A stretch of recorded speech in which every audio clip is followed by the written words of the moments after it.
Now, I don't know about you, but when I first got into 3D, I never thought that I'd have to learn baking skills. And after all this time, I can say it's honestly served me pretty well. No, not that baking. I'm talking about texture baking. You've probably heard of texture baking at some point, but truthfully, the name isn't very descriptive. What am I baking? How are textures even involved in this?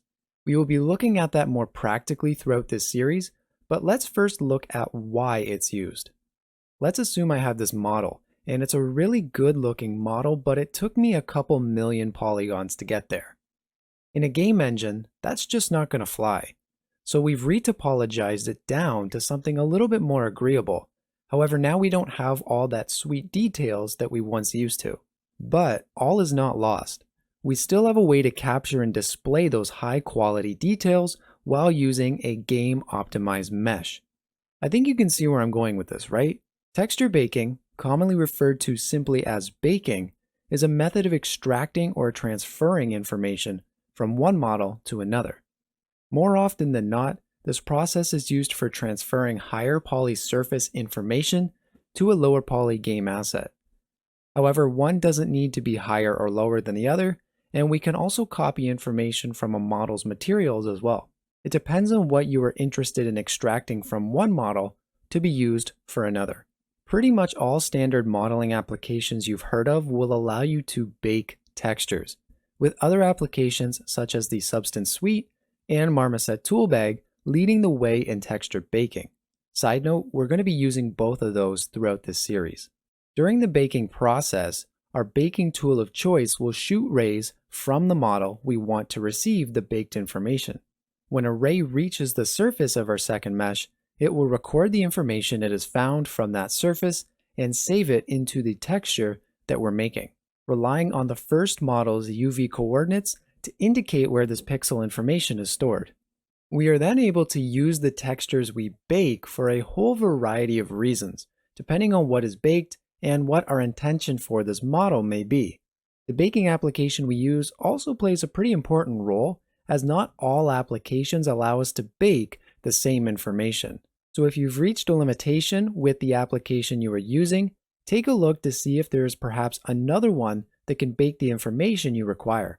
Regardless, what you need to take away from texture baking is that it will allow us to optimize our game assets while maintaining a lot of higher quality detail that will be carried on through our textures. Some of these textures will be used in our final game. However, many of these textures are used only in the texturing process for the information they store. And while we normally bake surface information from a high poly mesh to a low poly mesh, both models can be any density of polygons, and we are able to also bake the information of a model's materials too. In the next video, we will look at a common workflow for baking and see what it looks like to bake models and textures. More broadly, over this series, we will get a better understanding of standard baking techniques and how to overcome many issues you will face when baking your game assets. So this video is not going to be as much of a follow along video, but more so setting a baseline for some of the terminology and some of the steps involved in this particular pipeline. I'm going to be walking through kind of the basic essentials that we're going to need to start baking, and also just kind of the import-export process that we're going to do 100 times in this series that I don't want to have to explain every time we're doing it. So grab yourself a drink, maybe a little snack, and just sit back and watch as we work through the initial baking process. So I've got my high poly here, and if we take a look, it's actually 2.6 million triangles. So it's going to be pretty dense if we take a look here, right? And this is going to be good because it's got a lot of surface information that I'm going to want to use for our low poly. And now if we take a look at our low poly here, right, we've got 26,000 triangles, which maybe is a little dense, but you know, this is probably a high priority asset. Maybe it's a camera or photography game. So the polygons or the poly budget that we have is a little bit more lenient for this particular asset. And overall, this is just going to be more optimized for us to use in a game engine. But we need to find a way that we can actually bake down or extract the surface or material information from our high poly. And that's where baking's going to come into play. So the first thing I need to do for our low poly to really set that up is make sure that this entire mesh is UV unwrapped because we're going to need some textures or UV information to actually get this started. So I'll come over into UV editing here. And if I go ahead and just select, maybe this lens here, right? You can see that this is actually already UV unwrapped, and you'll just have to take my word that I've gone ahead and unwrapped the rest of the model. So that part's done. The next thing I want to make sure is that we've situated our low poly and our high poly in the same position. And that's going to be a very important one as well. And chances are, when you're first starting out in baking, this is going to be an area that's going to give you a lot of grief. Because if we take a look with our high poly, we can see that I've actually just lined them up pretty much directly over top of each other, right? So all of these pieces are going to be in the same spot, both the high and the low poly. And the reason that is because we need to make sure that when we're going ahead and baking this, right, our low poly needs to know what it's baking. And it does that based on the positionality of itself, right, the low poly, in relation to the high poly. All that means is that in our 3D modeling application, we need to make sure that our low poly and our high poly versions of these meshes are just over top of each other. So I'll go ahead and just hide our high poly because once we've got that all set up, the next step is that we need to go ahead and export these all so that I can open them up in a different application such as Substance Painter. Now, if we take a look at this particular collection here, you can see that I've got all of these different pieces as their own individual objects, right? And chances are for just kind of the general baking pipeline nowadays, you're going to want to make sure that these are all individual objects here, rather than making this just all one mesh. And we'll look at why that is in a later video, but just know that, if you have 100 objects for a particular low poly piece, that's not a bad thing. And actually, that's probably the preferable way to go. So I'll go ahead and just select all of my pieces here. And I'm going to need to have an active object. Yep, so I've got one there. And so this is maybe a little bit more Blender specific in this current moment, but the idea is that you're just going to need to export all your pieces. So I'll go ahead, export this as an FBX, and we can see that I've actually already had and exported this FBX already, but I'm going to go and limit to selected objects.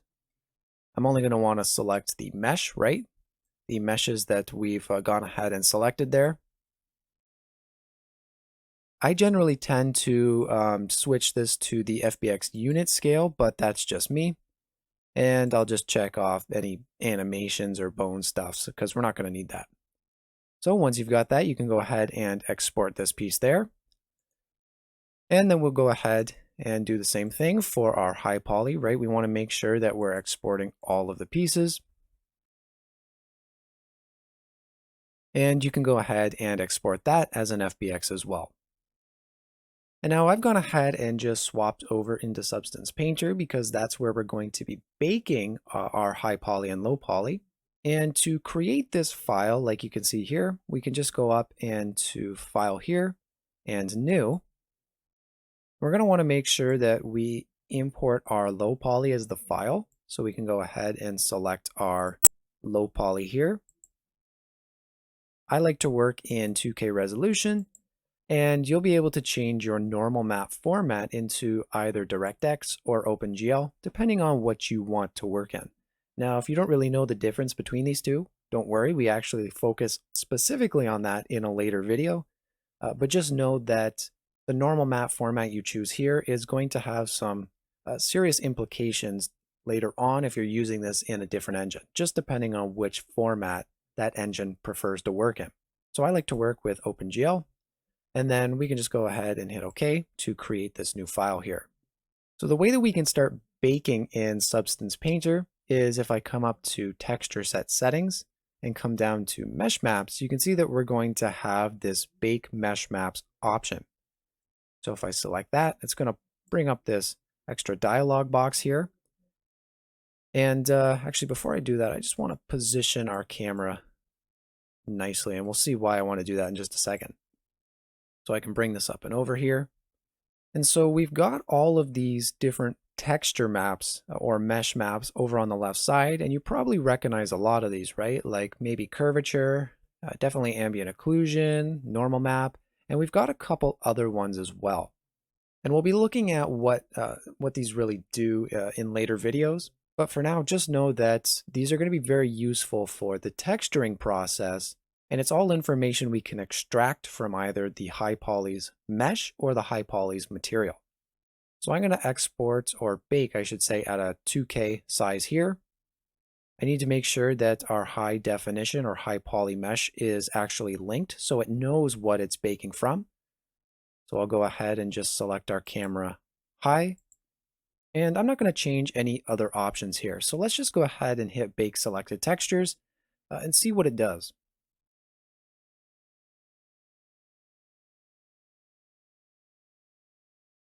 Now we can see that there's a lot of information that can be baked from a high poly that's going to be super useful for our game assets as well as being able to texture them. And we can see actually that these fields have all been populated from textures that we've pulled from our high poly. And so if we go and take a look, right, we've got our normal, right, with our normal map up here. We've got a world space normal, which is kind of a weird looking texture here. We've got an ID, and this one's actually drawn from our high polys material, which I developed in Blender and just went and created some solid colors, which we're actually able to extract. We've also got the ambient occlusion, which is going to give us all of that shadow information. We've got some curvature, overall position, and finally thickness. And these are all going to be useful in their own right for various aspects of the game art workflow. And we're going to be taking a look at what these maps do in more specifics in the next video, but this has been just a general overview of the baking process. And now I certainly made it look probably much easier in this video than it's going to be in practice. But the more you work on it and the more we kind of learn together what the process is going to involve, the easier this whole workflow is going to get so that we can go ahead and get some nice, clean, and professional bakes. So we've got our camera set up here in our 3D view, and we've got our camera unwrapped here in our 2D view.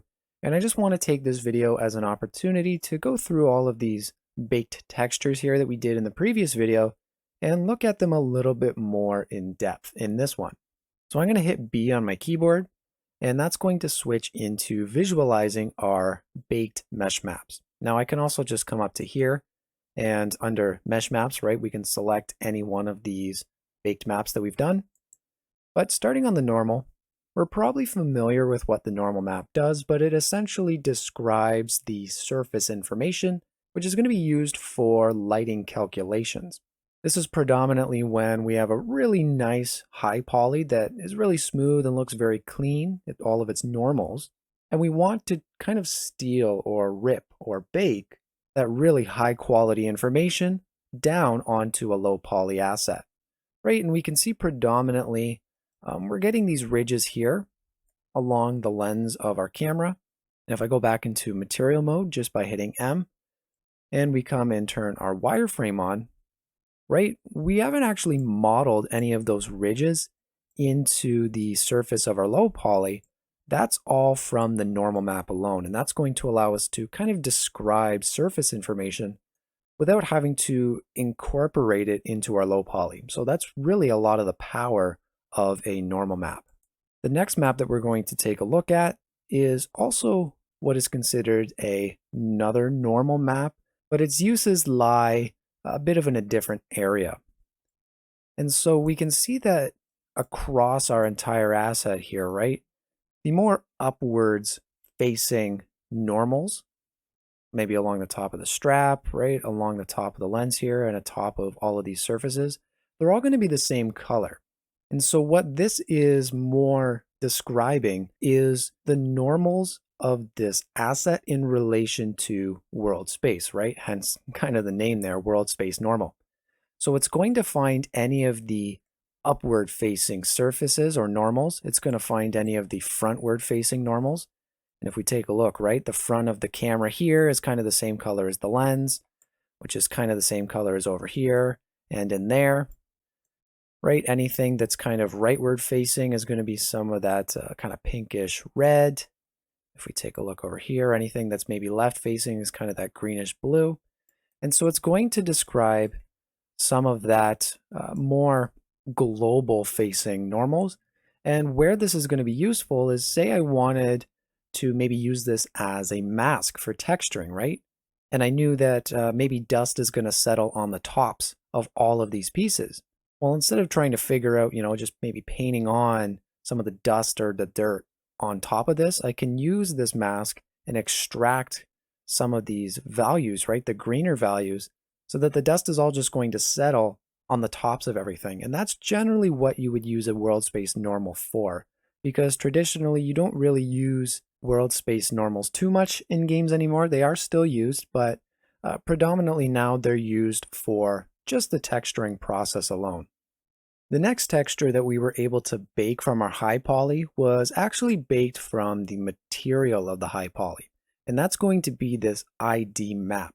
Now, this map really isn't used in a visible way, we'll say, but it's predominantly used as a mask, because what I'm able to do with this is anything that is of the same color is ideally going to be the same material. So I can actually go ahead and mask off by colors and use that as a way to kind of isolate different materials very easily. We can also use ID maps in game engines, maybe as masks or ways to kind of isolate parts of a material by developing custom shaders. And so while they are used in game engines, they're not necessarily used as a direct texture like you'd see a normal map or an ambient occlusion map. And that's also a little bit of a good segue into our next baked texture, being our ambient occlusion. And so we're probably familiar with ambient occlusion here, but the general idea of it is that it's going to describe shadow information, right? Areas that are in close proximity to each other or are completely obscured or occluded from our view here, right? And an area that would be kind of like that is down in here because we have part of this lens going into the other one. And if we take a look, right, we're actually able to see that this part on our texture is almost entirely black, or at least very dark. And so if I was to pull this out, it would actually be completely obscured from our view, right? And any outside light that would interact with that surface. So we're also going to be able to use ambient occlusion kind of in two ways here. One as being shadow information for our shader in a game engine. However, we're also going to be able to use it in a more production-based way where we're going to be able to develop masks from this particular texture. Because it's describing the surface, right, we're going to be able to find areas where maybe dust or dirt and grime is collected. We're going to be able to find a lot of just kind of cavities on our mesh here, or maybe some more exposed areas where we'd get, maybe some weathering or some kind of sun bleach damage, stuff like that. So the ambient occlusion is a very powerful map, kind of in those two regards. The next map we're going to get is the curvature map, and it's going to be similar to our ambient occlusion in a way, but it's a more granular approach to that surface information. So we can see that we're getting a lot of white values, we're getting some darker values in areas, and then we're just getting a whole bunch of kind of gray values. And so what the curvature is going to do is it's going to find our convex areas, right, that are going to essentially be our edges, and it's going to mask those off as a whiter value. It's also going to find our more concave areas, right, the more occluded areas, and kind of give those a darker value. And then anything that's in between a convex and a concave angle, it's going to just paint as this kind of uniform gray value. And so what we can use for our curvature is kind of like what I was explaining with our ambient occlusion, where we're going to be able to find either cavities or edges and then be able to manipulate that data to add some weathering or dust and grime buildup effects. Our next map that we can take a look at is going to be the position map. And this one's very similar to the world space normal that we looked at earlier, as it denotes positionality within a 3D space. However, where it is different is that it doesn't use the normals of our mesh in this calculation, but rather it uses the position of these faces and these vertices in 3D space and casts a gradient to denote that vertex's position. So you can see that we're getting these kind of funky colors, right? But instead of being able to find all the tops of, say all of these pieces, it would be one uniform gradient from top to bottom, left to right, and forwards to backwards, so that it's more of a global position. Say I wanted to kind of have one effect sweeping over our entire mesh as opposed to individual faces and normals. This would be the specific mesh map that I'd want to use instead of world space normal. So it might be a little confusing as to which one you'd want to use where, but the more you play around with it, the more you'll kind of start to understand some of the limitations and why you'd use one over the other. And finally, we've got a thickness texture map. And so this one is maybe just not based off the name, but just visually not the most intuitive as to what it's doing. And even the name thickness, okay, like, areas that maybe are thicker or not as thick, but why would you use this really, right? What purpose would this map have? And really the biggest reason you'd want to use this map, if at all, is if you're trying to use subsurface scattering effects in a render or in your game. And what this specific texture map is denoting is areas that are thicker or thinner. So we can see that the body of the camera here is almost pure white all the way around. However, it's got areas, like down around these corners. If we come back up to the top here, right? Areas here where it actually cuts in, you can see kind of the gradient where there is some internal workings of this camera. And those are all going to be a little bit darker because those are actually thinner areas. And so if this was, maybe a more organic mesh, say it was like a character or it was, skin or something to that effect that you can see subsurface scattering on, this specific map would be able to tell your program where the thinner areas of your mesh are and where you'd be able to see more subsurface scattering, right, in our darker areas, as opposed to areas that are a little bit thicker where you wouldn't see as much or any at all. So I find that this has a little bit less use cases, at least in my particular line of work. So generally, I don't even bother baking out a thickness. But if you're doing a lot of work that's maybe fleshy or organic, and you're going to be using subsurface scattering, the thickness map is going to be hands down a super beneficial map that you're going to want to bake. So 9 times out of 10, these are going to be the texture maps that you're going to want to bake for your game asset, just because they're the most predominantly used, both in the texturing process as well as in the game engine, with perhaps maybe the exception of the thickness map here. But again, that's really at your discretion if you're using subsurface scattering on any of your models.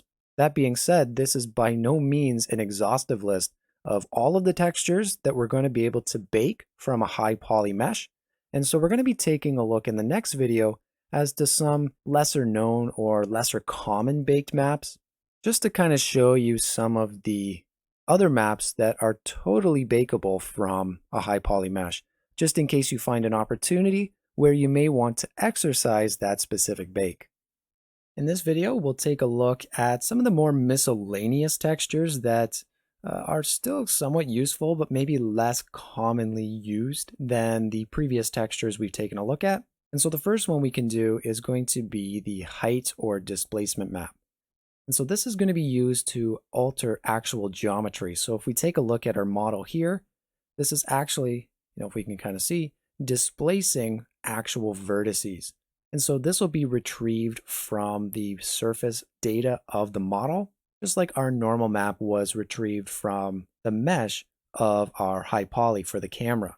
And now you're probably not going to want to bake out height or displacement to be used on a specific model or as a texture in a game, but an area where you might want to bake out height or displacement would be if you're maybe modeling a rock in your 3D application, and then you want to use that height information in a software like Substance Designer to go ahead and make a procedural and seamless material.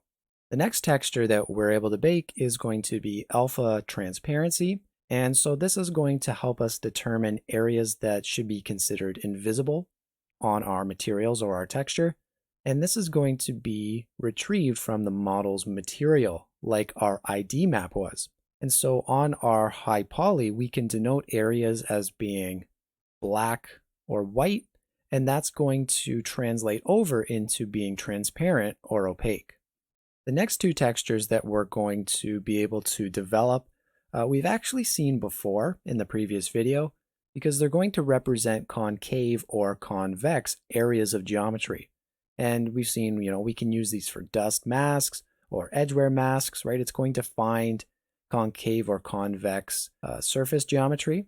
But how this is different than a curvature map is that these are actually the two maps we're baking for a curvature map. So these are the two individual components that when we bake a curvature map, it just automatically puts them together. Now, seldom have I personally ever really found a reason as to why I'd want to bake these individually. However, if you find a reason along your way in your production, you're going to have the ability to bake one or the other, or whatever use case that you need. And lastly, one of the more useful but maybe not as common maps that we can bake is going to be an emission or emissive map. And what this will do is it provides light that's going to be emitted from the material. Now, it's not going to be dynamic light, but this light is going to be able to be used for maybe baking a light map in your game engine, and then you'll be able to use a light source in that specific application to provide the dynamic lighting. And so this will be retrieved from the model's material as well, just like our ID map was. And normally this is going to be a color texture. However, depending on your engine, it may be a grayscale image used to be more like a mask and to denote intensity values for the emission. And then in engine, you can go ahead and change the color there. So it really depends on the application you're using. So you may be going to want to just go ahead and take a look at how your specific engine handles emission. Now, the obligatory, but wait, there's more. Just as a disclaimer, stick with what you need first. There is a ton of different maps that we can bake out. And even, just across Blender and Marmoset Toolbag 4 that I have pictured here, there's far more than just that, as it depends on the application.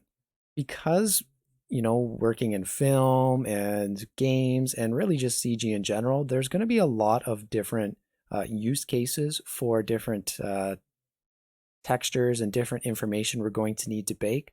Not all of it is going to be relevant to your application, and in this course, right, being games. Now, once you get more familiar with baking and kind of the process and the pipeline of it, you might find areas where baking a specific kind of map is useful. At that point, it's probably just best decision to go ahead and look at your baking applications documentation, as that's going to give you the best indication as to what and why you'd be baking that texture. Now, a pretty integral part of the whole baking process is making sure that we have some pretty good UVs.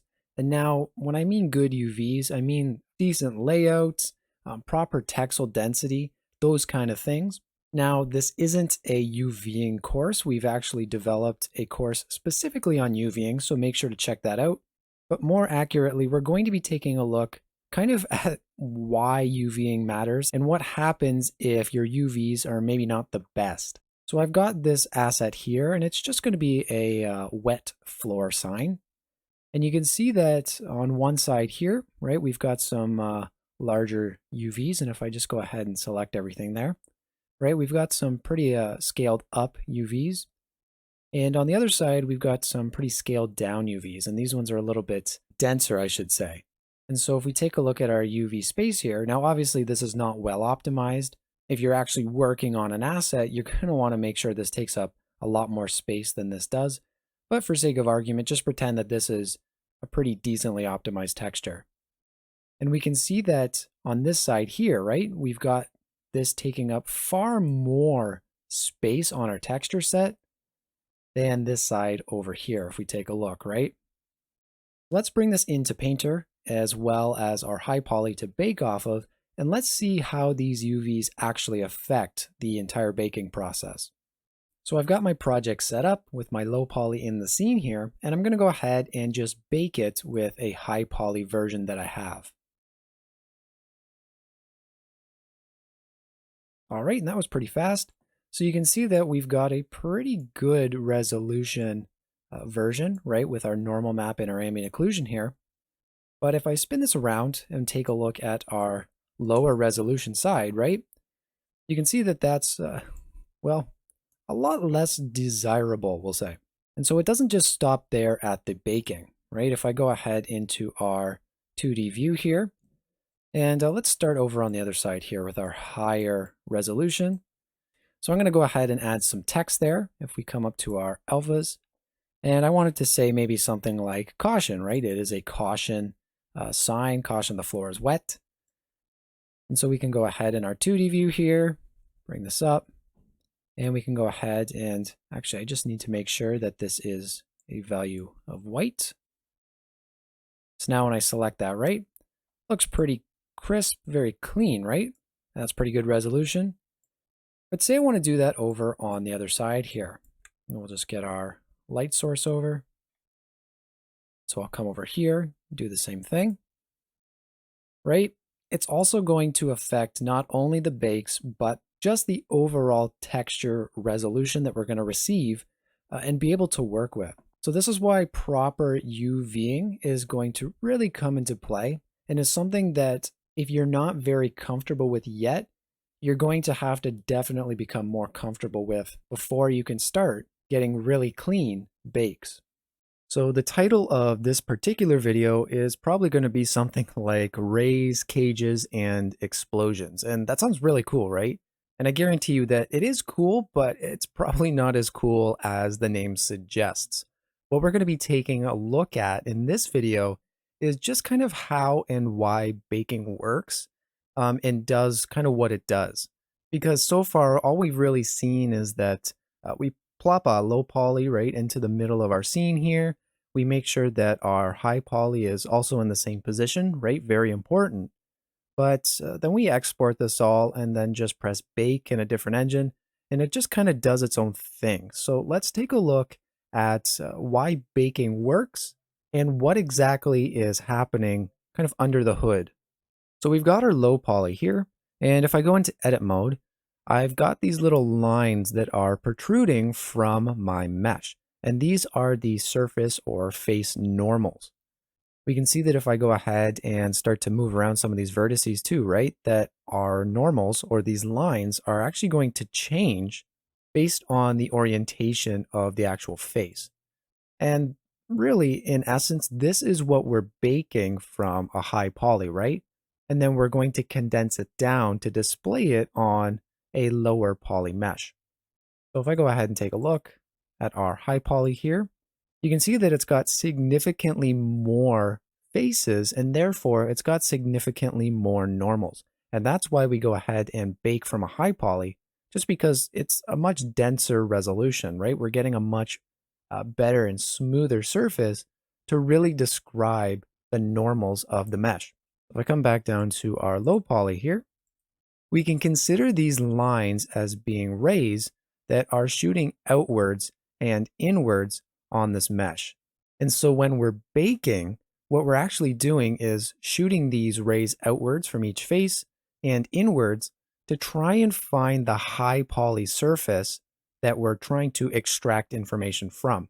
So that's why it's really important that we have our high poly and our low poly really as much in the same position as possible, because that's what we're doing when we're baking, right? We're shooting rays out and inwards to try and find where that high poly surface is. So we can notice that these rays only go out to a certain distance and then they stop. But we can see that if I come into our display here, right, I can really make these as long or as short as I want. And, that's okay, but I can even go a little bit longer. Say I wanted to go, up to something like 10. Now it's kind of starting to get ridiculous, right? And we're making a little bit of an art piece. However, that really isn't any different than what we're doing in baking. And technically, these rays can go on forever, right, into 3D space. there really is no limit or end to how far they can go. And so a baking application is going to allow us to determine the distance that these rays will travel when baking in that specific application. And it's going to be different for each one, but what's common across all of them is that it does provide you kind of a max distance. And so why is the distance important for how far a ray can travel? Well, let's take a look at what we have right here, right? And I'm going to go ahead and maybe just hide some of these faces here just to make it a little bit easier to see what's going on. And maybe I'll hide these ones as well. There we go. So we can see in here, right, we've got these faces. If I show it in edit mode there, right, we've got these faces traveling around in a circle and they're facing inwards. And we can see that as it's traveling, right, it starts to actually intersect with rays from all around this centerpiece. And so where that becomes kind of detrimental to the overall bake is that we could inevitably start baking information over here with information over here with information over here and over here and over here. And because this is a circle, right, it's technically baking or intersecting with every single face that's going to be on this high poly here, at least in this particular area. And so that's why ray distance is pretty important, as it's going to allow you to include or ignore a lot of information that is going to give you just trouble bakes, right? So let's take a look at some examples that I've gone ahead and set up, and it's going to be a good indication as to why we would want to make sure that our rays are long enough, but certainly not too long that they're capturing too much information. We'll go down to bakes over here, and we'll go ahead and just turn on our render mode. And so we can see that this one right here is too short. So the rays that I used to bake this were far too short to actually capture the appropriate amount of information. And we can kind of see that, right, this bake doesn't look as good, at least, as what we've seen before. And we can take a look here, right? There's going to be a little bit of glitches and errors because the rays weren't long enough. They weren't actually far enough so that when it was casting outwards from our mesh, it wasn't actually getting all of the information from our high poly here. And we can also take a look right in here, right? We've got these kind of, very staggered lines. And that's going to be because some of the normals that we were using to bake down to, right? Some of the normals from the low poly were not casting rays far enough to actually reach above the surface of our high poly as well. So this is a pretty much, common errors that you'd get for rays that are not far enough. Another issue that we would run into is if our rays are too far and they're starting to capture unnecessary information. So we can see right in here, our rays are starting to capture information from this, outsider piece, this outer piece. And so we're going to get this kind of ring, and that's going to look really, really bad. We're also going to get some information or some bleed over here, right? Where maybe this piece is starting to capture this piece here, right? And you can almost kind of see, actually, it's almost projected it onto this mesh here. And that's just because the rays are casting too far outwards. And so it's capturing way too much data and then baking that down onto the mesh. And we can also kind of see it down here as well, right? Maybe starting to capture just a little bit of the information here. And really, it's going to be as nitpicky as you'd want it to be, right? Finding baking issues. But the general idea is that the rays are just too far or too long in this particular bake. So baking with rays alone is definitely doable, but it's not the most optimized or efficient way to get clean bakes. Instead, in conjunction with rays, we use what are called cages. And cages pretty much do exactly as the name suggests. It keeps everything in. So what does that mean? Well, if we take a look here, right, I've developed a bunch of different cage meshes, and they're just our low poly meshes that have gone ahead and just inflated a little bit. so that they're completely encapsulating both our high poly and low poly, right? You can see that our low poly is, if we zoom in a little close here, right? Technically inside of our cage. And so the idea with cages is that they're kind of the outer limits of where rays are being casted. And actually, with our cages, we are casting the rays inwards to try and find the high poly surface, but our rays aren't going to actually leave the cage whatsoever. So they're going to cast inwards without ever actually leaving, so that we're not really going to get a lot of spillover or anything like that. Now, it's important to note that cages need to be the same exact mesh as your low poly. And so you can't come in here and, try and force your, maybe your cage to be a little bit more high poly, right? Like this, if we get rid of that there, right? To maybe try and, hack it into giving you smoother normals or something like that. Because the idea is that the normals of your cage and your low poly here, we take a look, are going to have to actually match. And I'll go ahead and just bring this up a little bit, because what it's doing is casting inwards to find the high poly and then painting the normals that it's found for that particular face onto the same exact normals for your low poly.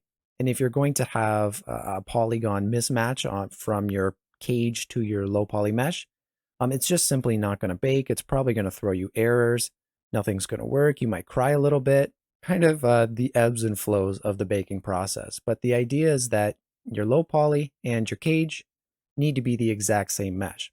And so let's go ahead and just actually develop a cage here. So I'll go ahead and I'm just going to duplicate this piece right here from our low poly. And I'm going to go and just move that into my cages over here. And I'm going to quickly just rename this to hood underscore cage. Now the naming isn't as important, I believe, for your cages, but I like to just maintain a proper naming convention. I'm also going to make sure that its visibility is wired, just so I know that this is the cage and not the low poly mesh. The visibility doesn't make any difference in terms of the actual baking functionality. It's purely aesthetic. So now in edit mode, I'll get rid of my normals there. I'm just going to inflate along the normals here. You can see, right, I'm not scaling it up because I want it to completely encompass our low poly mesh here. So if I scale it up along the normals, just so that it's able to kind of encapsulate the mesh itself, and making sure that ideally you're not getting any intersections with the low poly and the cage itself. So if we take a look,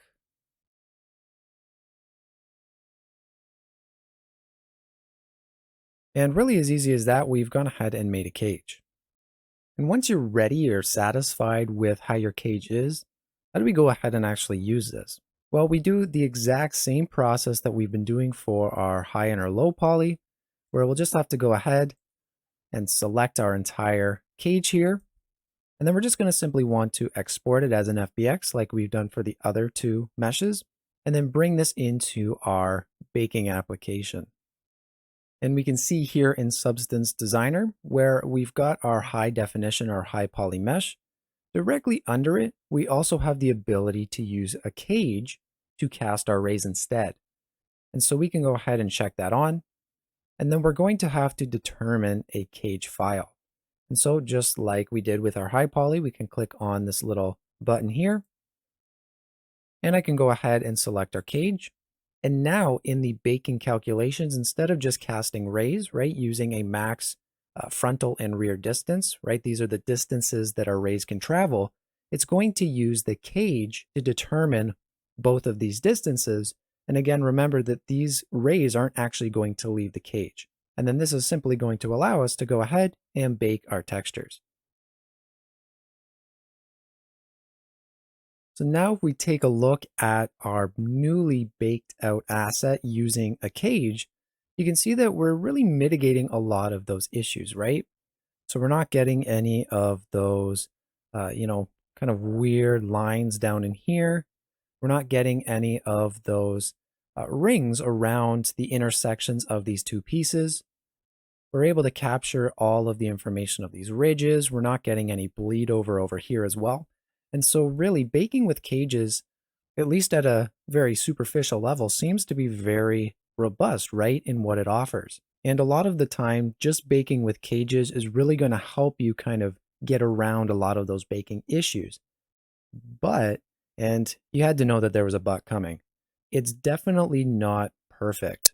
If we take a look over here with our little light source, right, you can see that we're getting some kind of, well, obviously we're getting the ambient occlusion, but we're getting some kind of weird normal baking as well.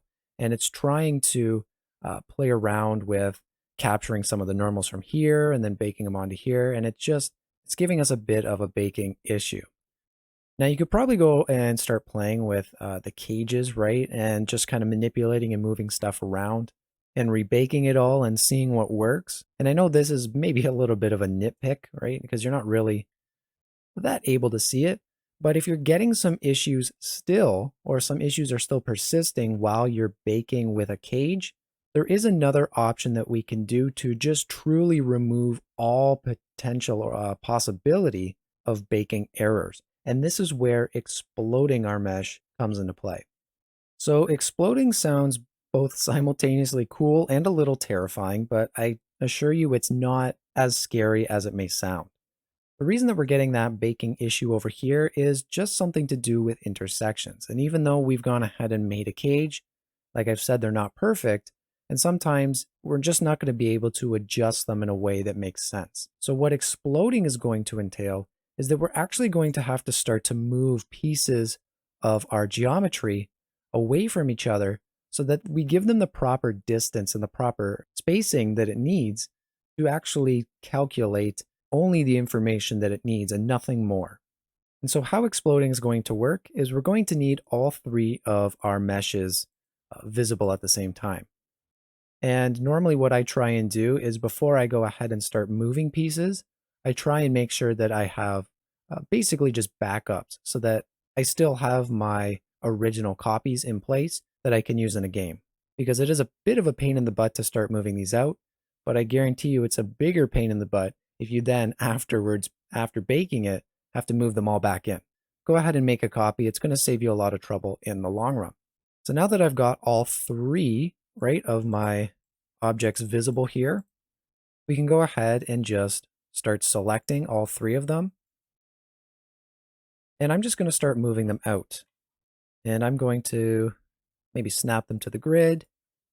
And it really doesn't matter where or how far you move them out. You generally want to keep them all in one particular kind of region. You don't want to move them too far. And I can't grab this high poly here.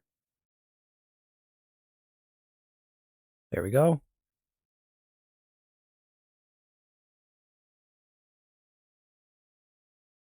Right, so that you don't want to have an item all the way over there for whatever reason. It doesn't really matter. And so I'm going to quickly just go ahead and start exploding the rest of the pieces here.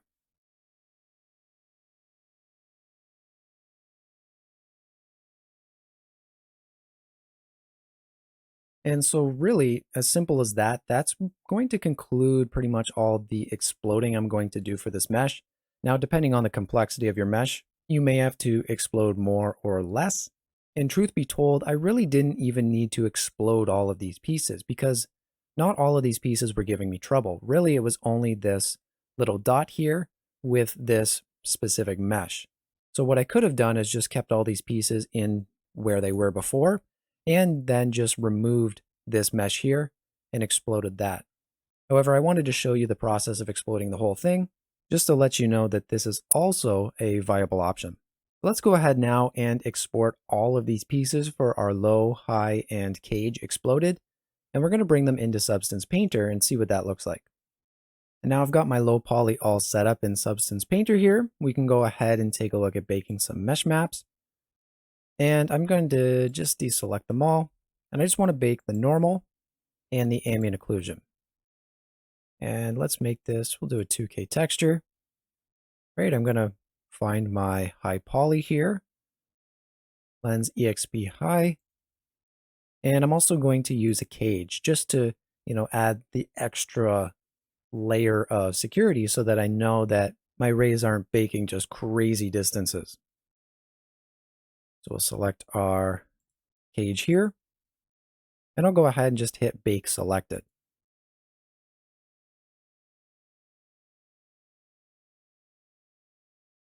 All right, and so you can see that that's really cleaned up that baking issue there. And we're really getting a lot of clean bakes all over the rest of our asset here. But I've kind of led us down yet again another rabbit hole. And what that rabbit hole is we've kind of now screwed up the baking for one of our textures, right? We went ahead and cleaned up our model for baking normals, but we kind of screwed ourselves for baking ambient occlusion, right?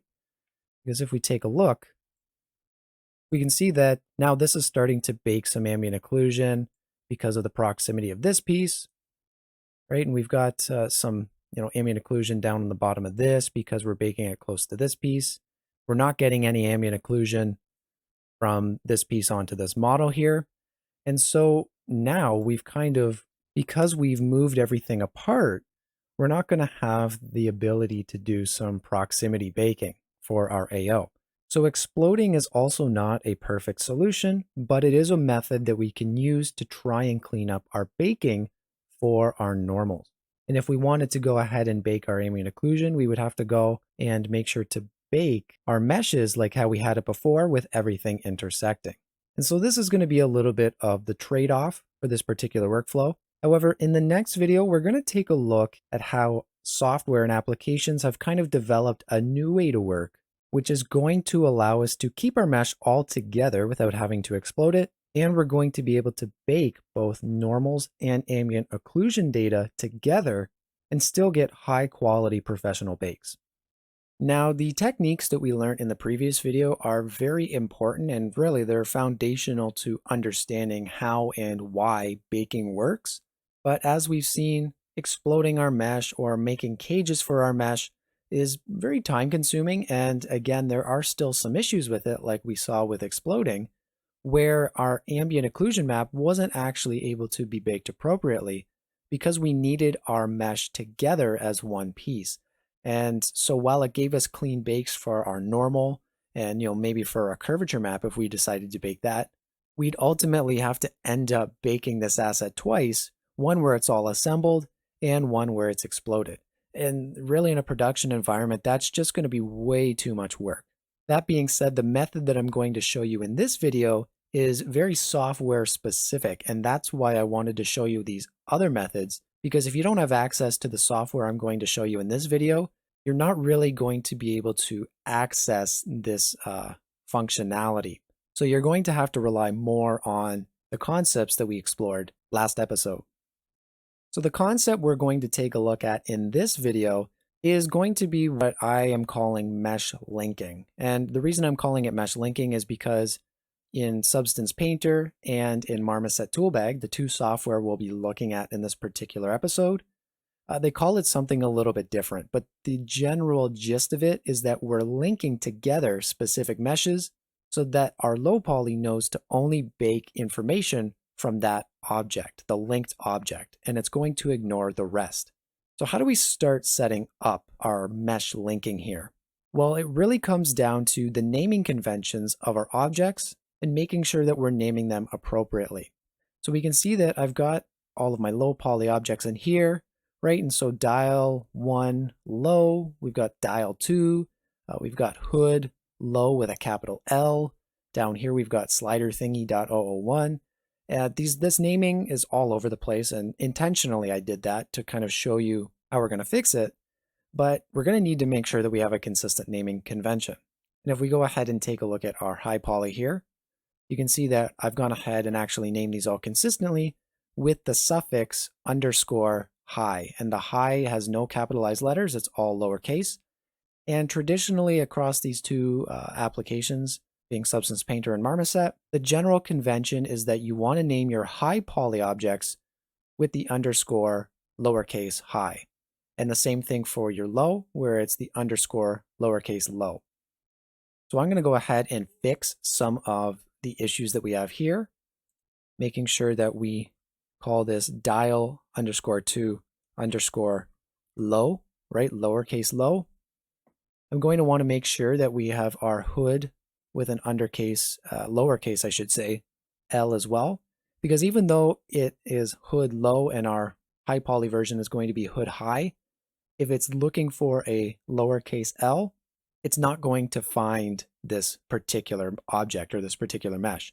So naming conventions are very case specific or case sensitive to get this working correctly. So make sure to remember that. And I'm also going to come down to our slider thingy here and make sure that we are using the appropriate naming convention underscore low. So now we can see that all of the naming conventions are correct. So we can go ahead and just export this like we usually do. And we can come over to our high poly here. And again, ensuring that all of our naming ends in the suffix of underscore high, we can go ahead and export this as an FBX the same way that we've been doing it in the previous episodes. And now I've gone ahead and just imported our low poly into the scene here. And so if we come up into bake meshes, and let's just move this over again so we're going to be able to see it. I'll go ahead and just deselect all the mesh maps because I just want to bake our ambient occlusion in our normal here. Give it a 2K resolution. And we can go ahead and select our high poly as well. We'll come down into some of our settings here, just passing our cage and our frontal distance raise here. And the way that we can set up this mesh linking within Substance Painter is if we come down to this match option, and we can see that it's going to choose which method is used to match low and high meshes. So by default, it's going to be set to always, but we're actually going to want to match by mesh name. And this is why it's really important that we name them correctly, because you can see that our low poly mesh suffix is underscore low, and our high poly is underscore high.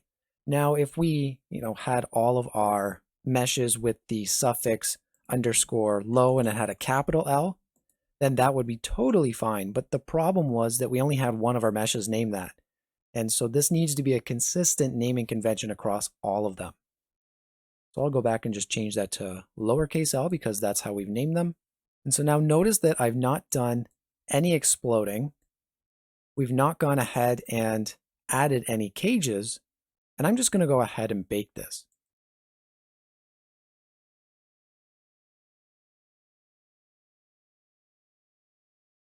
Now if we go ahead and take a look at our mesh here, just to see if we can find any kind of issues in the bake, right? We're getting some nice information there. We're not getting any of that intersection that we got in the previous video there. Looks like we're getting some good ray distance to actually be able to capture this appropriately and very cleanly. We're not getting any of the overreaching bakes down in here. And really, most importantly, we're not getting any of that weird surface information or that normal information that we were getting in the previous episode, even after we had used cages, and was kind of the reason why we wanted to start exploding our mesh. And you can see really how easily that was for me to just set up entirely in my modeling application, where I didn't have to go ahead and build any cages or move any pieces around to explode it. And all I really had to do was just make sure that the naming of my high and low pieces was the same, and that I used the proper naming conventions so that the software is able to find which one's the high one, which one's the low one, and in essence, only link those two together so that it's completely ignoring any of the baking information from the rest of the meshes here. Now I'm here in Marmoset Toolbag 4, and if you have Marmoset Toolbag 3, you're likely going to be able to follow along with everything in this video because they're very similar. And let's look at how we can set up a baking group to allow us to pretty much do the exact same thing that we did in Substance Painter, where we didn't have to set up any cages or any exploding, and we can simply use the mesh names to link together our high and low poly meshes to get some clean bakes. So I'll come up to where we've got this little, loaf of bread here, right? Haha, funny, baking bread. It's kind of humorous. I like the humor there. So we can click on that, and this is going to give us a bake project. So by default, it will give us one bake group, and then the high poly and the low poly. Well, we want to feed into it our high poly and our low poly with all the meshes, and to do that manually is going to be a bit of a pain in the butt. Now to import your meshes, right, we can come up to this little square here to import the model, and that's going to do one at a time. So that will do our low poly, then we'll have to kind of play around with each of the objects that make the low poly and make new baking groups. That's just going to be a pain in the butt. So as long as you've gone ahead and exported your meshes as, camera lens underscore low and camera lens underscore high, we're going to be able to actually do this in a more efficient way. So with the bake project selected, under geometry, you can see that we have this quick loader option. And what this is going to allow us to do, if I hit load here, is you can see that we've got our camera low here, our camera high, and I'm going to select both of these and hit open. And it's gone ahead and already made a bunch of different baking groups just using the suffixes and the naming conventions of our meshes here. So that's going to be really handy and really quick. You can see I didn't really have to do too much. I just said, hey, load our high poly, load our low poly, and put them into baking groups. Now that's really all I wanted to do under the geometry tab there, is bringing in our actual meshes, and the defaults are probably going to get you most of the way. So you're not really going to need to look into this tab anymore. The output tab, on the other hand, is where a lot of the, we'll say the magic happens in terms of baking, because this is going to be where, all the texture maps we're going to bake. We can play around with multiple different texture sets if we have maybe different materials that we want to bake out. But let's first just start up at the top where we're simply declaring where and what we want to bake out. So I'll click on these little ellipses button here. And you can see by default, we're going to be saving as a Photoshop document. Now, I generally don't want to work in Photoshop documents. I'd rather work in just straight images. So let's do a PNG. And we can name this really whatever we want. So I'm just going to call this bakes. And we'll go ahead and save that out. Now it's got a direct path to where we're going to be baking and where it's going to be saving these textures. We've also got a samples option, which is going to be just the overall quality of your output, but it's going to increase the amount of baking time the higher you put it up. I generally tend to work in around 16. I find 4 is a little bit low, but play around with it and see what works good for you. So we'll select 16 there. We can also go ahead and maybe soften some edges.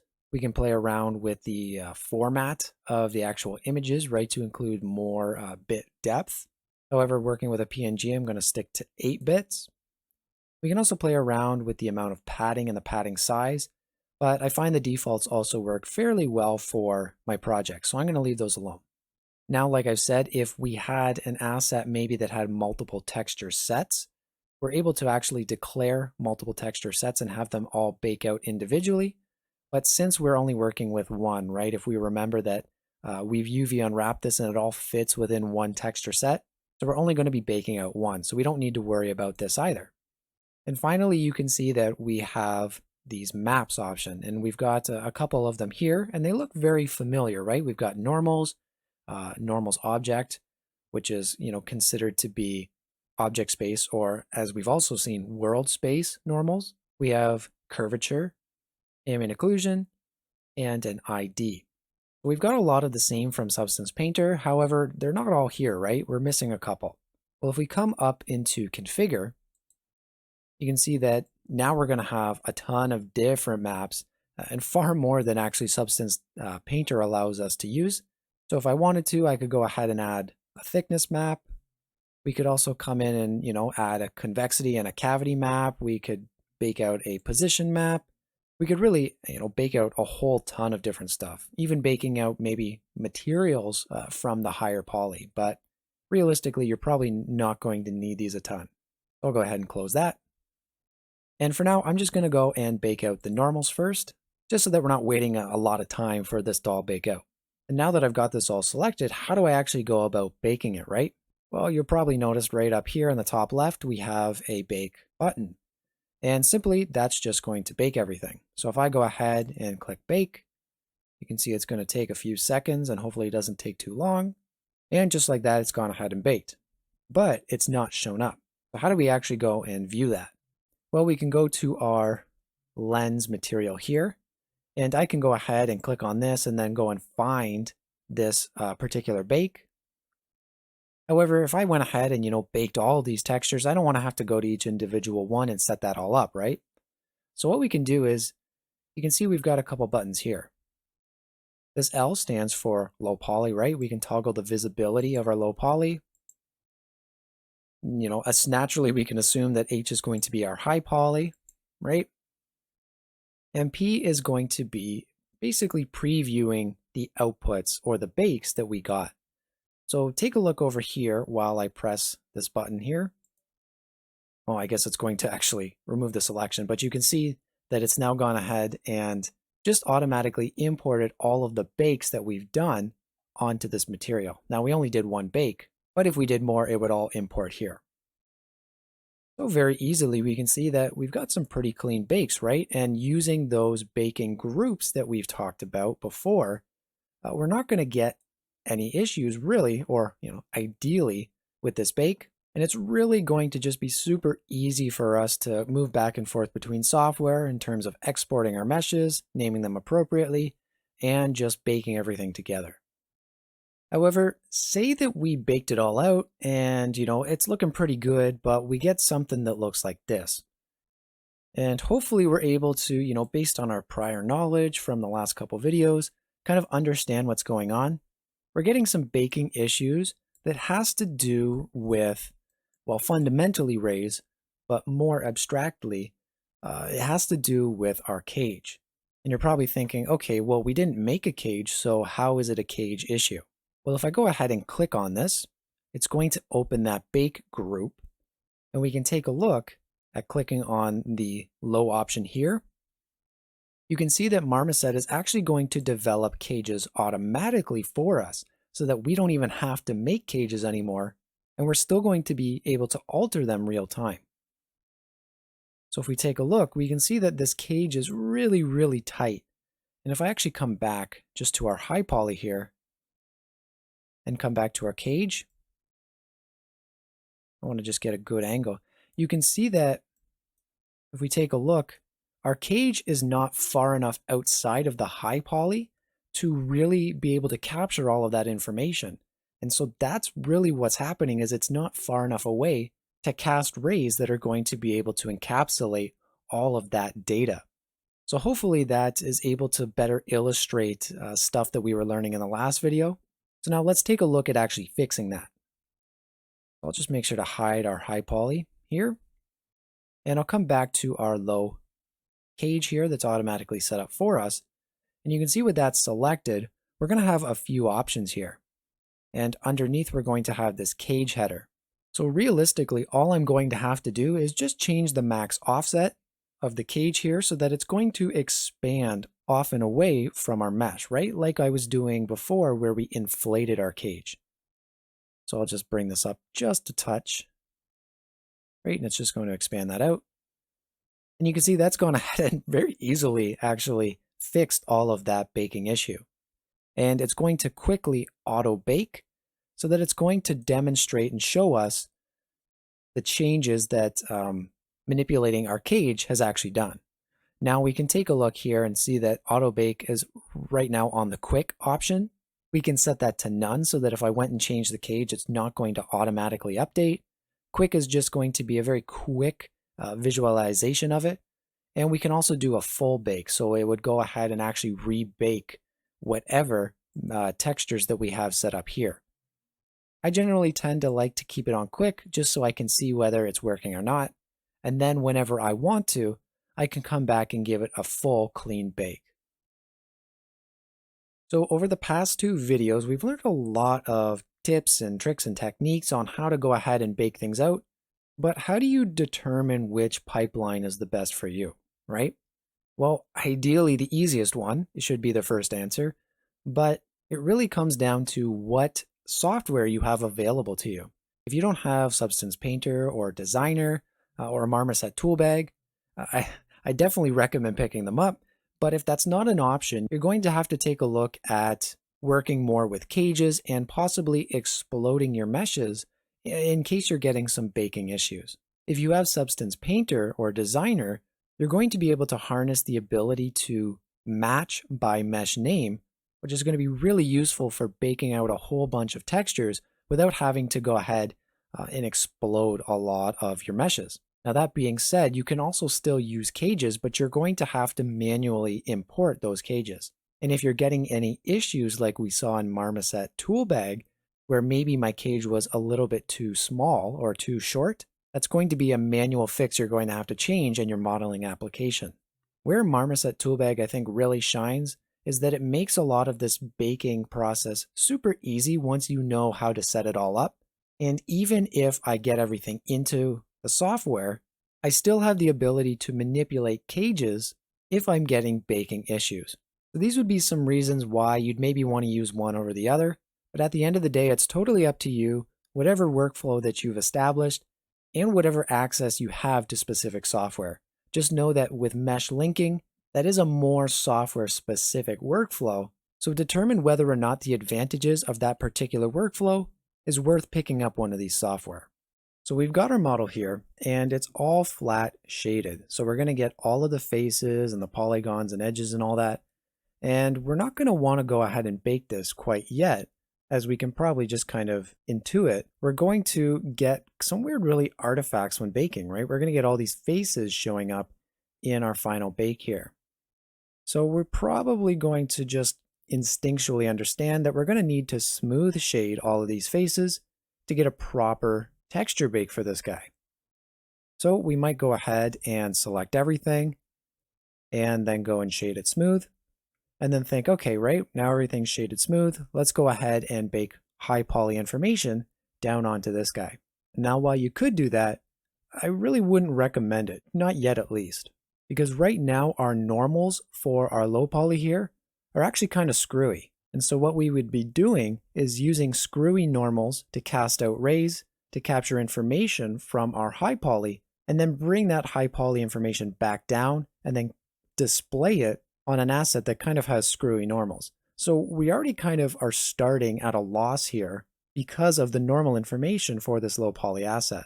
All right then, so what is the actual issue with the normals for this asset, right? Because it looks smooth and it looks okay. Well, if we take a look down here at this asset, right, you can see that we're getting some kind of weird shading information. And these are actually shading errors or shading artifacts because we've gone ahead and just shaded this entire thing as one smooth object, right? And we can see in here, even though these are pretty sharp, we're actually, right from this angle, we're getting this weird shading streak down the center. And you might think, okay, well, that's just a product of shading this smooth. Well, no, actually, that is an artifact. We don't want to have our shading look like that, right? It looks very wrong.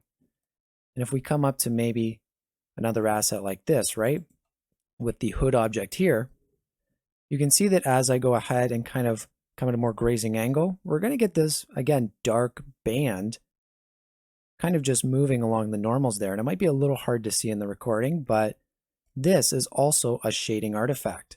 And it's a result of just going ahead and simply just selecting everything and shading it smooth. So how do we go about fixing these issues then, right? Because hopefully we can see at the very least that they do exist. Well, I'll go and select this asset here, and I'll just hide everything else. And we can kind of see these shading artifacts in play, right? Because like what is going on in here? It's not really very easily identifiable as to what our geometry is actually doing. And so if I come into edit mode, you can see that I've gone ahead and displayed new rays, and these are coming out from the vertices. And these rays are going to give us an understanding as to kind of how our normals are being smoothed and actually how they're being averaged, because we can see along this ring of edges here, right? It's kind of pointing, if we take a side view here, these purple normals are kind of aiming out that way. And that's going to be an average between these ring of faces here, right, that are pointing out along their normals, and these ring of faces here that are pointing out along their normals. So what's really going on when we just go ahead and shade everything smooth is that it's trying to kind of average all normals out together at any given face. And so it's going to give us these weird kind of shading artifacts like we were seeing, because it doesn't really know how to break up the model to shade it and display it correctly. So how do we go ahead and fix that then, right? Well, you may have heard the term smoothing groups or hardening or softening edges. And now that's probably going to be contextual to the software you use. Smoothing groups is more specific for 3ds Max, whereas applications like Maya or Blender opt for the hardened or softened edges workflow. But ultimately, they're going to do the same thing. And they're going to be how we're going to identify on our mesh how each face or groups of faces, right, smoothing groups for Max, are supposed to be shaded and therefore display in our 3D view. So let's take a look at this ring of faces here, right? In 3ds Max, what you'd have to do is just select the faces you want to apply into a smoothing group, and then go ahead and actually place them into that smoothing group. But like I've said, Maya and Blender are a little bit different. So if I wanted to place this ring of faces into a smoothing group, what I'd have to do instead is actually find the boundaries of these faces here, right? So we can see that I've just selected these edge rings there. And I'd have to go ahead and then mark these as sharp. Now we can see that we've got some indication that these have been marked sharp, but it's not done anything to our mesh. And in Blender, this is because we actually have to go into our data properties here. And under normals, we have to turn on auto smoothing. Now by default, auto smoothing is going to be set to something like 30. So if I turn auto smoothing on, you can see it's actually going to try and identify smoothing groups or hard edges at an angle of 30 degrees is our threshold here. So I don't want it to just automatically start finding smoothing groups or hard edges, because I want to go in and manually do this so that I know everything is displaying appropriately. So all we have to do is just set this up to 180 degrees. And now we can see that the only smoothing group we're going to get is in between our hard edges here. And so let's take a look now at the averaged out normals, right? Well, we can see that after I've gone ahead and marked these as hard edges, or marked them as sharp in Blender, you can see that they've now split. And this is going to allow us to now display a more hardened or sharpened edge so that the normals are going to be displaying appropriately, right? So we've got normals casting out this way, which are going to mirror the normals of these faces. And we've also got normals casting out this way, which are going to mirror these faces. So how do I know where I want to go ahead and start placing some of these hardened edges, right? Well, I know that I'm not going to want to place it within my smoothing group, because I want all of these to be averaged out so that we get this nice smooth transition. But how do I know where I can actually start defining hard edges or smoothing groups and trying to be systematic about these placements, right? So that I'm not just kind of placing them all willy-nilly. Well, hopefully with Blender, you can see that, right, we have this angle threshold, and that'll maybe give you kind of an idea as to areas you might want to go ahead and start hardening edges, is that they're going to be angular based. Because the reason we didn't want to try and average these two out here is that the normals were just too vastly different, and really actually they were perpendicular to each other, right? These ones are going out this direction, these ones are going out this direction, and actually we can probably better visualize it over here, right? Same thing, we've got a 90-degree angle here, where these normals, if they continue to go along, you can actually see they're going to intersect these normals here. And so you're going to really want to take a look at pretty much 9 times out of 10 the 90-degree angles that you're getting on a mesh, and you're probably going to want to go ahead and sharpen or harden those particular edges. So if we go and take a look over here, right, we can see we're going to get this normal shooting out this way, these normals shooting out this way, and those are actually going to intersect a little bit if the rays continue on forever, right? Because this is a 90-degree angle.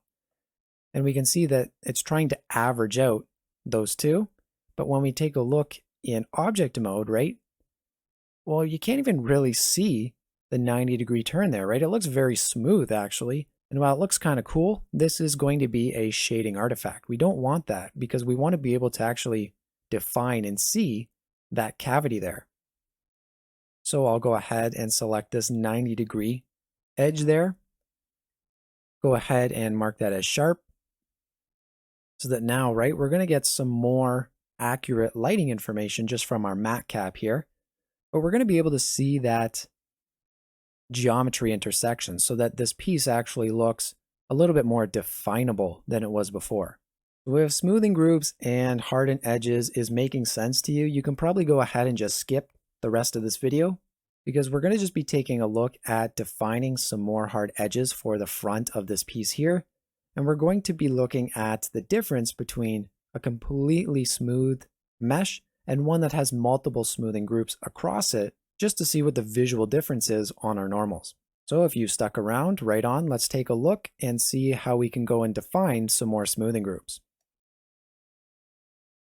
So we've gone ahead here and we've already sharpened the top up over here, but now we're going to get an area like this. And actually we kind of had this up over here too, right? Where it's a little bit rounded off. And you'll notice that I didn't go ahead and sharpen those. And the reason I didn't do that is because I find that if we take a look at our face normals here and kind of our averaged normals, right?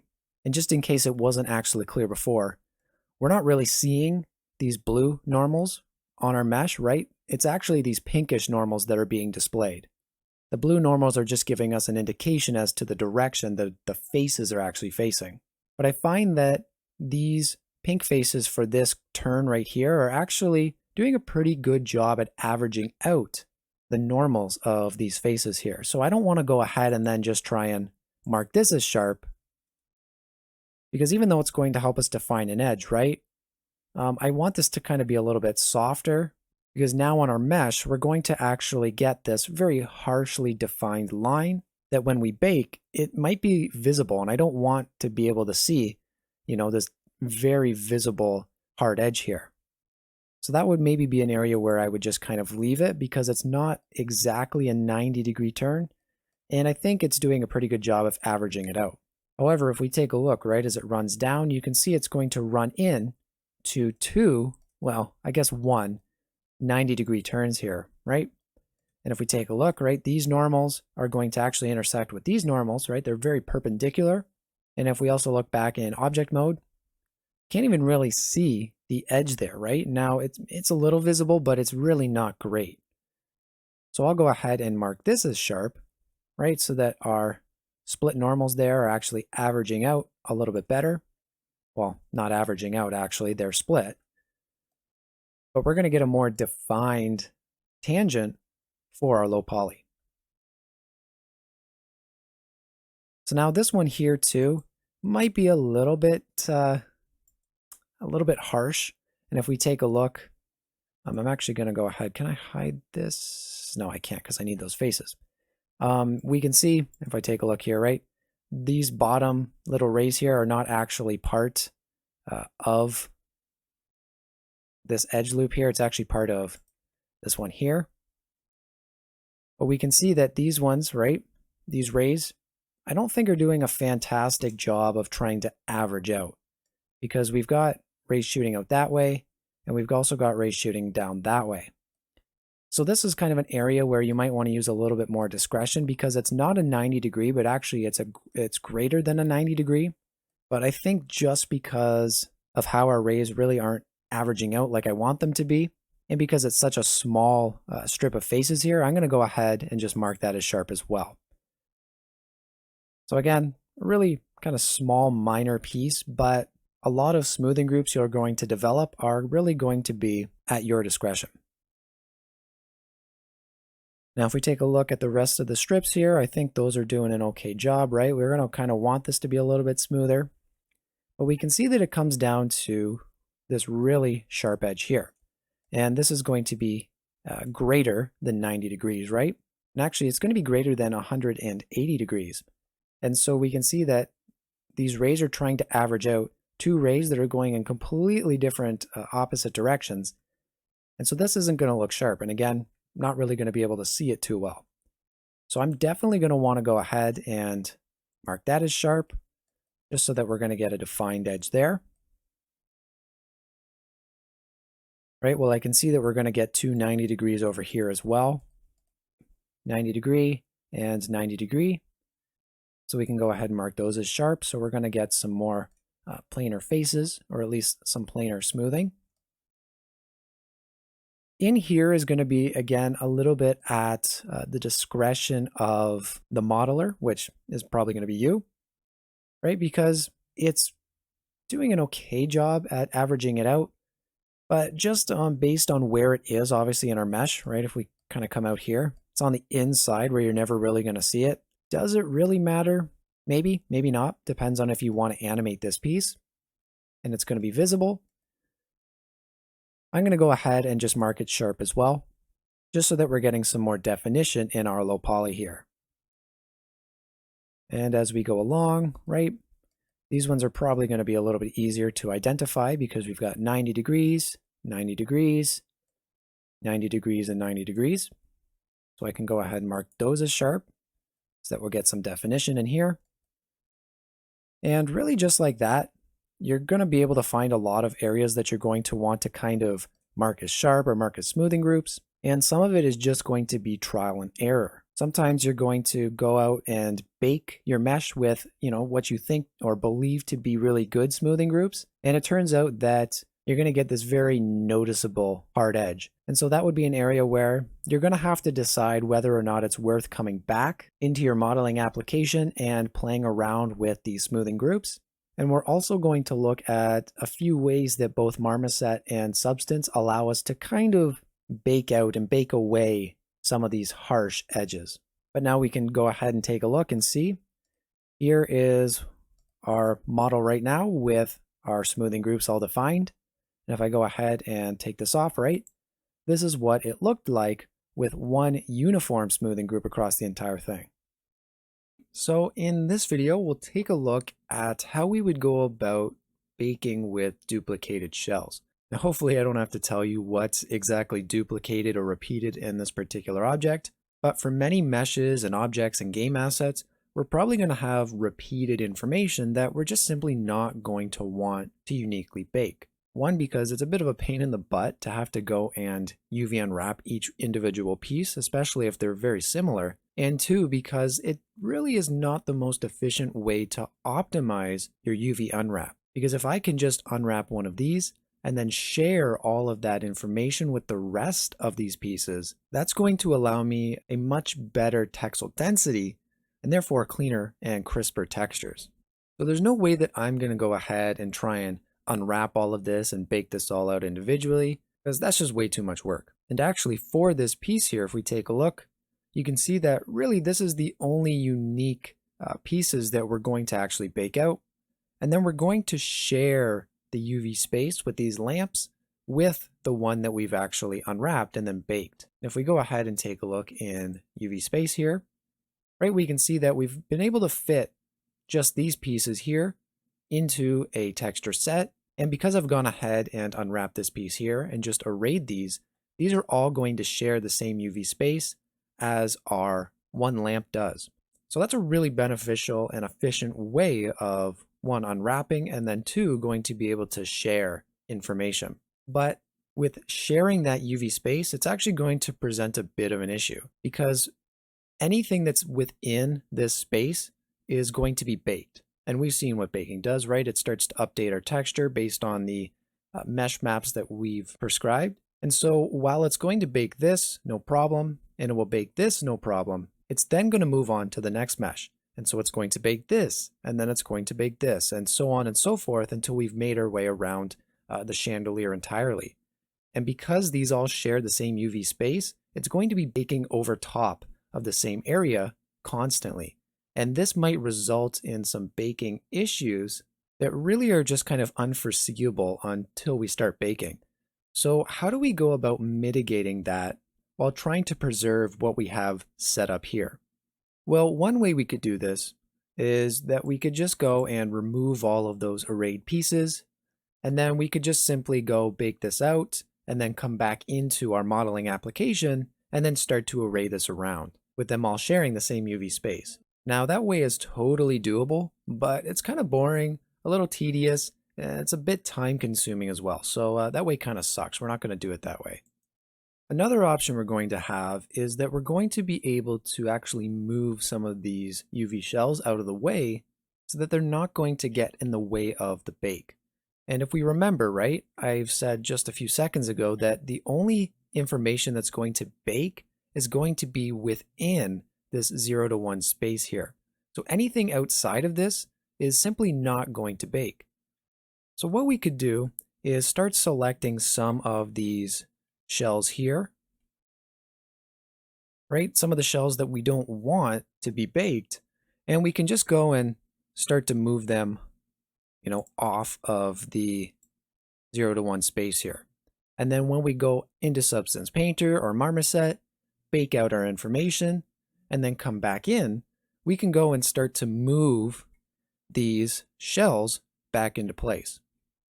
So that's one way we could do it, but again, that's not the most efficient way because it's a lot of just kind of moving parts, and when we come back in and have to reposition our UV shells, that's going to be a lot of eyeballing and a lot of just very fine manipulating.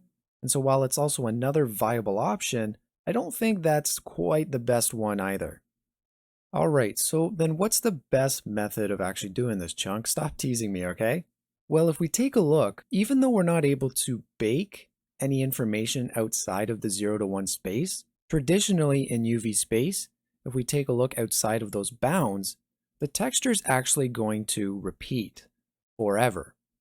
And so if we take a look off to the right side here, we can see that we've got H1, H1, right? E4, E4.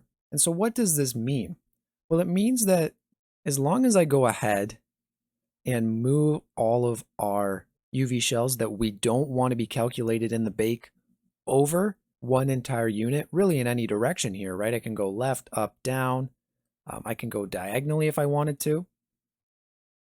As long as I move it one entire unit, we're going to be able to read that bake information, but it's not going to actually contribute any bake information itself. So I'm just going to select all these UV shells, and again, it's just the shells that I don't want to be contributed to the bake. And I'm going to move this on the x-axis here and one whole unit. So if I take this repeat off, right, all of it effectively done is moved it on the X. If we take a look at the top left corner of my UV space here, just one whole unit. So now our entire unwrap is actually going to look something like this. And it really probably looks a little bit wrong to you. And, this kind of unwrap gives me a little bit of pain as well. But we're going to see the benefits of it here in just a moment. So now that I've got this unwrapped, I'm just going to go ahead and simply export this as we've been doing before, and I'll catch you over in Substance Painter. Now I've managed to get our asset into Substance Painter no problem, and we can see that we've got our unwrap over here, and we've also got our unwrap over here as well. Now just because it's showing up in our texture space here really doesn't mean anything. It's really not significant of any glitch or issue that maybe has occurred, because any of this information that we're going to bake out here is going to be completely discarded. So we don't even need to worry about this showing up and really only focus on what's being baked in here. Now I can go ahead and let's go and bake our normal and ambient occlusion, right? We want to make sure we've defined our high poly mesh. If we want to use a cage, we can. And I'm also going to bake by mesh name here. And I've just gone ahead and changed my suffix to fit the meshes that I had here, because I believe they were low.001. And let's just go ahead and bake. All right, and that didn't take too long. And we can see that this is all baked in our 0 to 1 space. And if we go ahead and just take a look at our meshes here, right, we can see that they're all sharing some pretty good bake information. Seems like it's been a pretty good use of our textile space. And we can see that we do have some bake information if we maybe come over here, right? On the arms, we're going to get some overlap. But again, like I've said, this information is not going to be saved into our texture set. And any of the UVs that we have off in this space over here is actually going to just be referencing the same textile coordinates of our 0 to 1 space. And now back in Blender here, we can see I've set up a material using the same textures we've just baked out. And everything's looking pretty good, all of our baked information, right? So it's able to read the information in our 0 to 1 space, even if our UV shells are over here. And if I go ahead and just start to manipulate these a little bit, right, we can see that it is indeed reading it. I'm not just, pulling your leg.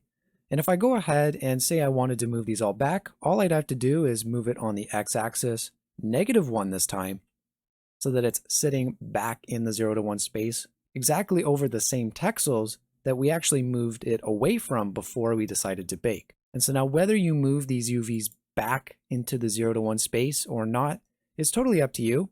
But this method is far easier and far more time efficient than the other two methods I was describing earlier. And now one final caveat or side note before we close this video out is that if you're using UDIMs or UDIMs for your texturing process, this simply is not going to work this way, right? Because if you start moving your textures into other UDIM spaces, you're going to actually be leaving permanent bake information. And now if you don't even have any idea what I'm talking about, don't worry, because it's not going to affect you. But just note that this particular technique or method is only going to work if you're operating in a 0 to 1 space. Sometimes trying to get the best quality for our high poly can be difficult, as certain features that we want to add is maybe just too complex to really model out into some of the more predominant or primary meshes. So a way we can get around this is by adding what's referred to as floating geometry or floaters. So I'll show you some stuff that I've added to this mesh that we're going to try and bake out that maybe would have been too difficult to actually model into the initial meshes here. So we've got this piece down here, and we can actually see that this is comprised of, if actually I come in a little closer, it's actually comprised of two individual meshes itself. So we've actually got a floater within a floater. And we can see that this is intersecting the geometry. So just because they're called floating geometry doesn't mean they actually have to be floating off of the mesh itself, but rather the idea is that we're not developing a low poly model for this. And so it's kind of just floating in 3D space is more the idea. If we come up over here, I've gone ahead and just duplicated this piece here. And instead of developing a low poly for this, we're going to just bake this into the low poly we already have. And we're going to see how that's going to work. And finally, we've got this screw up top over here. And if we take a look, this screw now is actually floating off of the mesh here, just to also show you that it doesn't need to be intersecting to be able to be captured in the bake. And we're going to be using some techniques that we've learned so far and trying to put them more to practice to really get a good understanding of what's going on when baking. So something that's important with these floating geometry here is that, again, depending on the pipeline we're going to be using, we're going to have to make sure that they're included in the actual baking process, right? And if I'm going to be doing some mesh linking, which in this video I am, we're going to want to make sure that these are going to be included in the particular bakes for the assets that they're resting upon. And now we can see that if I come into my hierarchy here, right, we've got our hood high and then hood high.001. So if I'm taking a look at my low poly as well, right, we're not going to be able to bake this particular piece out because I don't have a hood low.001. And so it's not going to know how to find this particular piece. So instead, what I'm going to do is just take this guy here, and I'm simply going to join it to the larger piece that it's intersecting with, so that now this entire thing is going to be hood high, and my lower poly is going to know that it's going to have to include this in the baking calculations. And so we can go ahead and do that with these pieces here. I'll go ahead and join this to the larger dial. So now this is just all dial 2 underscore high. And same thing for this screw up here. So now it really doesn't matter. We could have 100 of these screws and then just join them to this piece here. As long as it's part of the larger, as long as it's part of the naming structure here, we're going to be able to pick it up in the actual bake. So now we can go ahead, select all of our pieces, and go ahead and just export them for baking. Now here I am in Marmoset Toolbag with those floating geometry added to our high poly. And I've also gone and imported our low poly, right? And we don't have extra geometry to capture those. We're going to be able to capture it in the meshes we've already made. So I've quickly gone ahead and set up our quick loader here, right? So all of our bake groups are set up. Now, if you don't really remember how to do all of this, make sure to refer back to our bake groups mesh linking video, because that'll give you just a little bit more insight into remembering how we set all this up. So I'm just going to go and quickly bake out some normals here, and let's take a look at just what happens. So we can see pretty much automatically, because I've hit the preview button, it's going to set the normals up in our material here. We're starting to get some normal information, but it's not looking quite like how our high poly is looking. And so what's going on here? Well, I'm going to zoom in way over here, a little too fast for my comfort. And we can see that we're actually able to see the underlying screw through that kind of centerpiece, right? Now, hopefully we've experimented enough at this point to kind of have an idea of what's going on, but I'm going to just bring our high poly back in here. And I'm going to come into our hood baking group and take a look at the cage for our low poly. And if I just get real in close here, right, we can see that the cage is actually intersecting with this piece. So really what's going on is that our rays just simply don't have enough distance from the high poly to be able to capture it all. So if I go ahead, just turn our high poly off here and come back to our cage and just expand this up a little bit more, we can see that it's now going to quickly add a new bake to our normals here. And now it's going to look kind of bad because I've got quick bake enabled rather than full bake. And I've actually, don't think I've set the samples. Yeah, I've got the samples pretty low too. So when we go ahead and rebake, it's going to look much nicer. But at least now we know what the issue was, and we've got a good enough cage set up to actually capture all that information. So let's go and take a look at our other floaters over here. We can see that, well, that's not exactly what it's supposed to look like, right? And so if I select this piece here, actually maybe want to go ahead and turn on our high poly again, just so we can see where our cage is. Oh, I got the wrong one selected here. This is dial 2.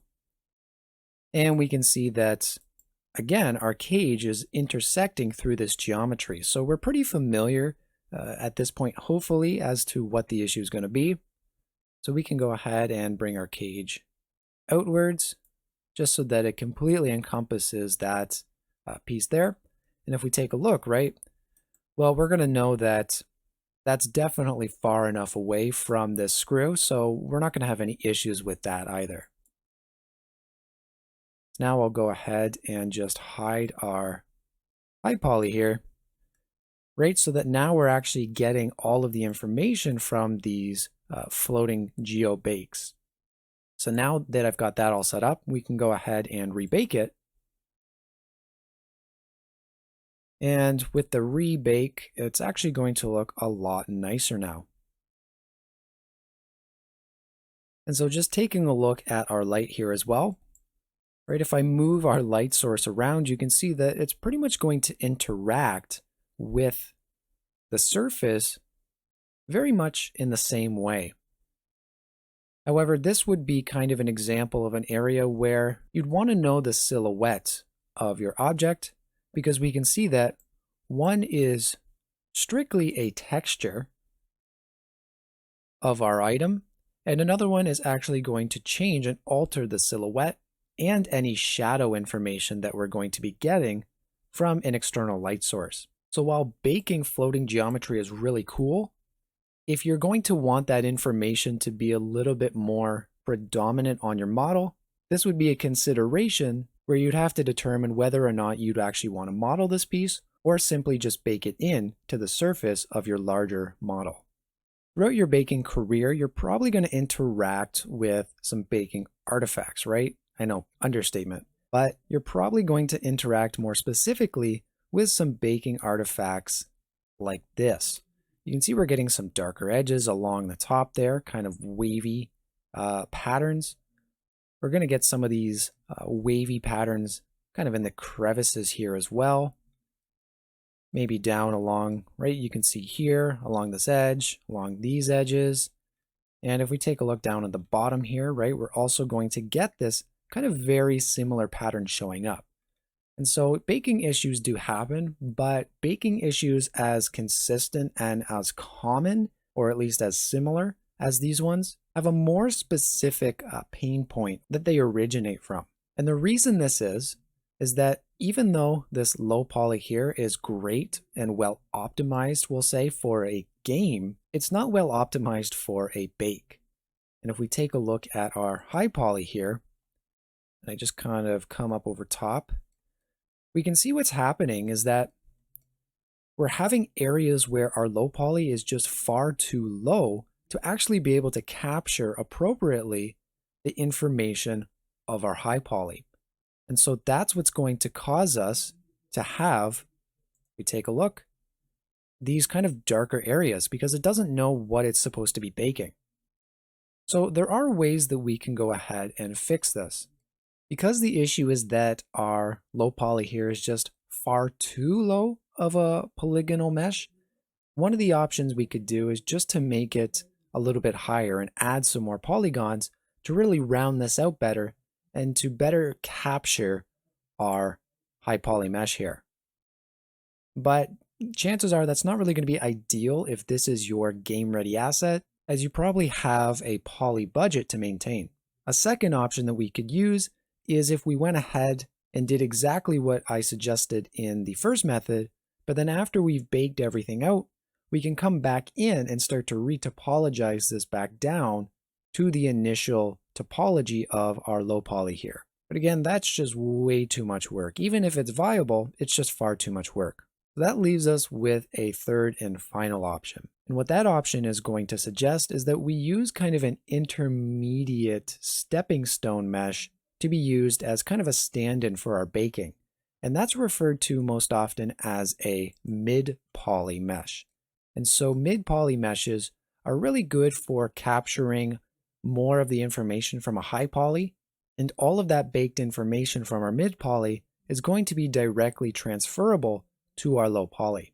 And how that is possible if we come into our UV editing here is that we're going to have the same exact UV unwrap for both of these barrels here. So if we take a look at our low poly, right, we've got this particular layout. And if I take a look at our mid poly, we've got the same exact layout. So if we look in here, right, one of them is just going to be a little bit lower poly and one's going to be a little higher poly, but everything we bake out is going to fit into these UV shells. And so that's how working with a mid poly mesh here is really going to be beneficial for our baking. So I'm going to go ahead and export this guy here like we've seen before and just simply bake out some textures the same exact way that we've seen in other videos, and we'll come back in and see what the bake looks like in Blender. So after using our mid poly asset here as our stand-in mesh, we can see that we're going to have far fewer of those baking abnormalities, we'll say. And we can see down at the bottom here, right, it's going to be far straighter. And honestly, we could have probably even gone a little bit more higher poly with this mid poly here. But if we take a look, it's going to be far less noticeable. But this really isn't a good comparison, right? Because one's obviously a little higher poly, one's a little bit lower poly. So if we take a look at these comparison barrels here, we can see that these are indeed the same exact mesh, but one of them is using the normal map that I've baked from the mid poly, and this one is using the original. So let's just take a quick look here, right? We can already see from, this distance that we're not getting those kind of wavy artifacts right up at the top here, right? And even more visibly, these ones down here are much tamer in comparison. If I go ahead and take a look at the top as well, we've gotten rid of these kind of weird artifacts that were happening down here. And we've also really mitigated a lot of those just kind of darker, wavy artifacts, right? Those are pretty much gone. And now we're going to get them just a slight bit because, again, this is really a low poly mesh. So you're not going to be able to completely get rid of some of these artifacts just from baking alone. And if you're finding that this is still not looking as ideal as you'd want it to be, you'd probably have to just go in and simply make your low poly just a little bit more high poly. But all in all, really this is a far better bake using this mid poly technique, as it's going to really help you clean up these wavy baking artifacts. So I've gone ahead and baked out ambient occlusion as well as a normal map for this, and we can see that those bakes are looking pretty good. And there shouldn't be really any baking artifacts. So ambient occlusion is really good for both the texturing process as well as being used in games for cheap shadow information that would be traditionally pretty difficult to capture just from the engine alone. However, static ambient occlusion, which we've been pretty much baking up until this point, is going to pose a bit of an issue if we want to make this object here dynamic and actually have it move or be animated. So we can see that, say I want to move this piece outwards, and that's going to be part of my animation. So if I go ahead and just move it out a little bit, you can see that we're going to get this thick black line. And this is actually just occluded information, right? That's the shadow information that we would get because this goes inside of this larger dial. So we need to figure out how we can bake animation or dynamic friendly ambient occlusion while also not altering or changing any of the more static ambient occlusion that we get for areas that we want to remain static. So let's take a look at how we can set that up. The first thing we're going to want to do is set up materials for our high poly, and this is the high poly I'm working on right now, to be used to bake out an ID map. And so far we really haven't seen what ID maps are going to be used for, but I find that this is probably a good practical example for us to kind of get familiar with it. So if we take a look, all I've done is set up one material called green, and I'm going to leave these as going to be the static ambient occlusion bakes. And I found any of the meshes that I want to be used for dynamic ambient occlusion, right? Something that we're going to have to change a little bit. And I've just marked those with a material called red. And now in Substance Painter, if I go ahead and export this as it is, we're going to be able to find these materials and actually bake out these colors. So once you've set up your high poly, marking any of the areas that you want to remain static as one color, and any of the areas you want to change to be dynamic as another color, go ahead and export your high and your low poly meshes the same way we've been doing it before. So here inside Substance Painter, I've gone ahead and already baked out a normal map for our low poly here. And let's go ahead and first bake out our ID map, and let's bake out ambient occlusion the way we've already seen how to do that, and which is going to be the static ambient occlusion. So we'll come back up to Bake Mesh Maps. I'll go ahead and check on ID, and then also check on ambient occlusion. And now I've got my high poly already set up. Again, we can make sure to set up the cages if you want, change your ray distances, and we want to make sure that we're matching by mesh name.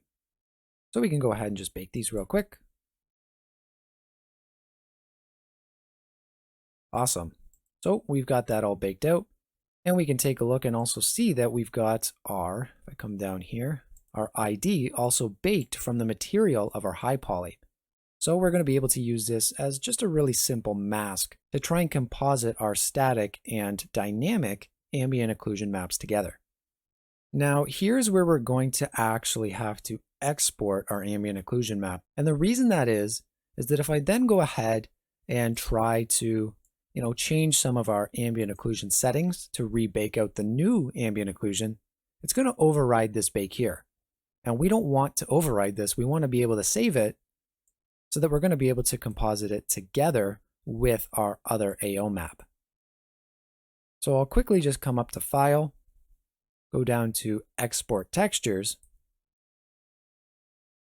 and I'm going to go ahead and I've got a custom one that's called Mesh Maps, but by default, we're also going to have a Mesh Maps template to output. So this is going to allow us to export any of the mesh maps we've already baked. So it's going to export our normal and our ID. Doesn't really matter, we're okay with that, but it's going to export our ambient occlusion as well so that we have this saved somewhere so that we can bring it back in. So make sure to find somewhere that you want to save this, and then you can go ahead and export that.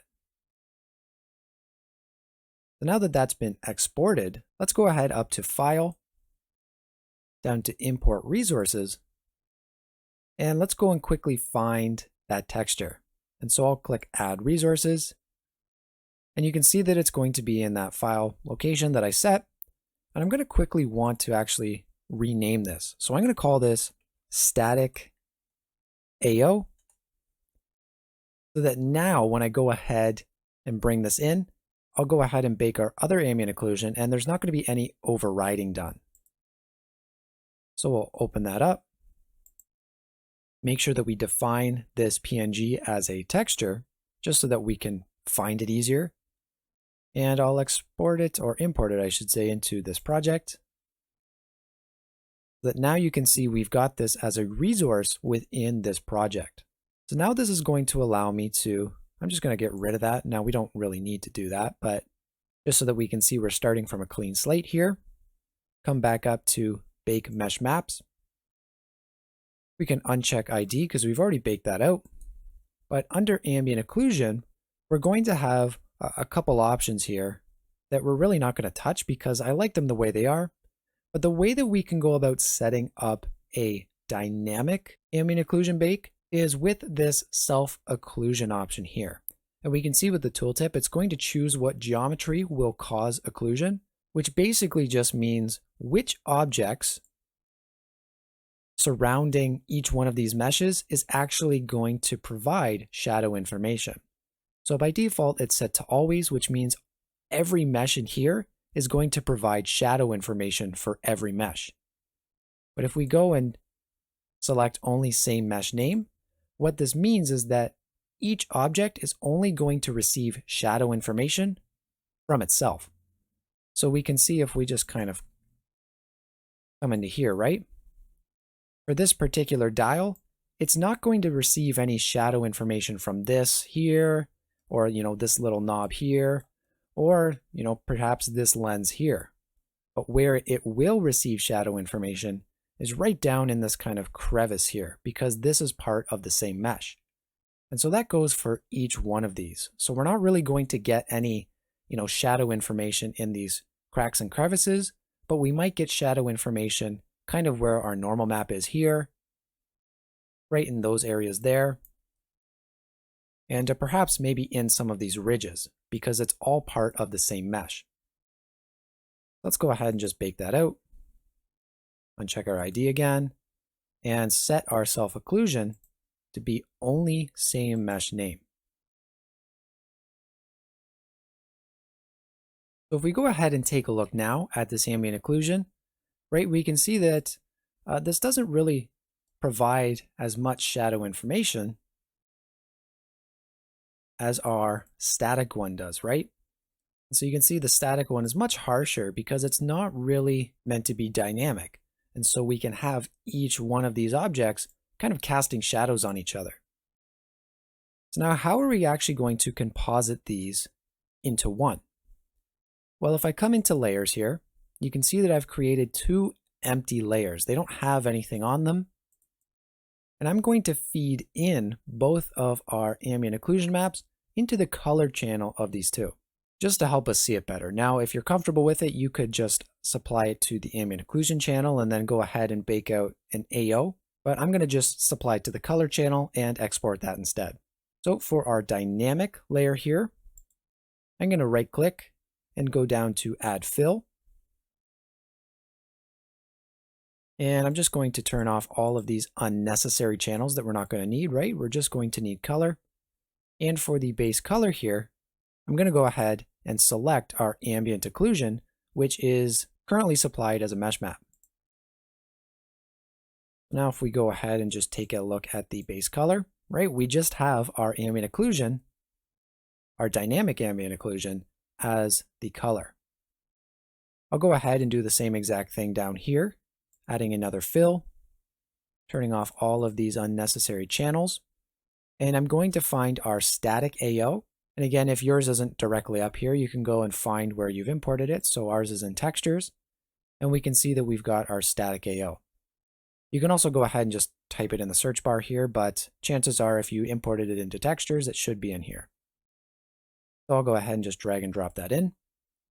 So now you can see that we've got both of our ambient occlusions on different layers.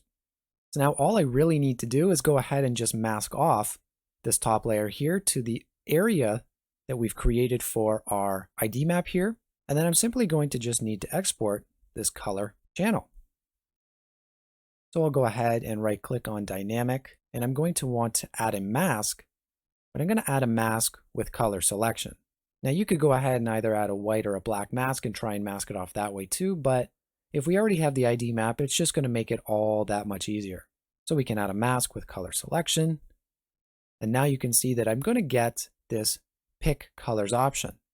And when I select that, it's going to bring up our ID map, and I can go ahead and just select our red option there, so that now this top layer is only going to show up right in that area that we wanted to make dynamic.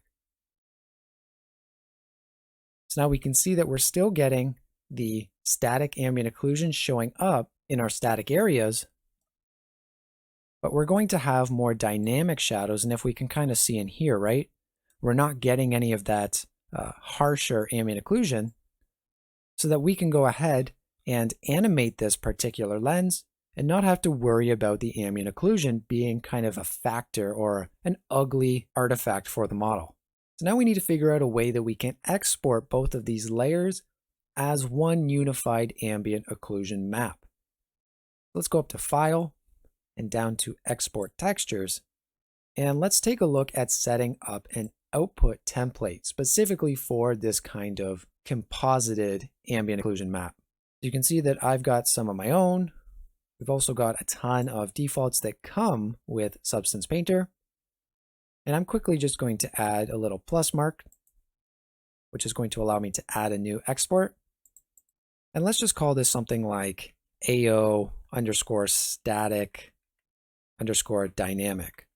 So you can call it whatever you want, but I find that with this particular name, I know that it's going to be an ambient occlusion map that provides both static and dynamic AO information. So with that selected, we can go ahead and specify the color space of our output map. And because AO is grayscale, right, we're going to want to make sure that this is grayscale.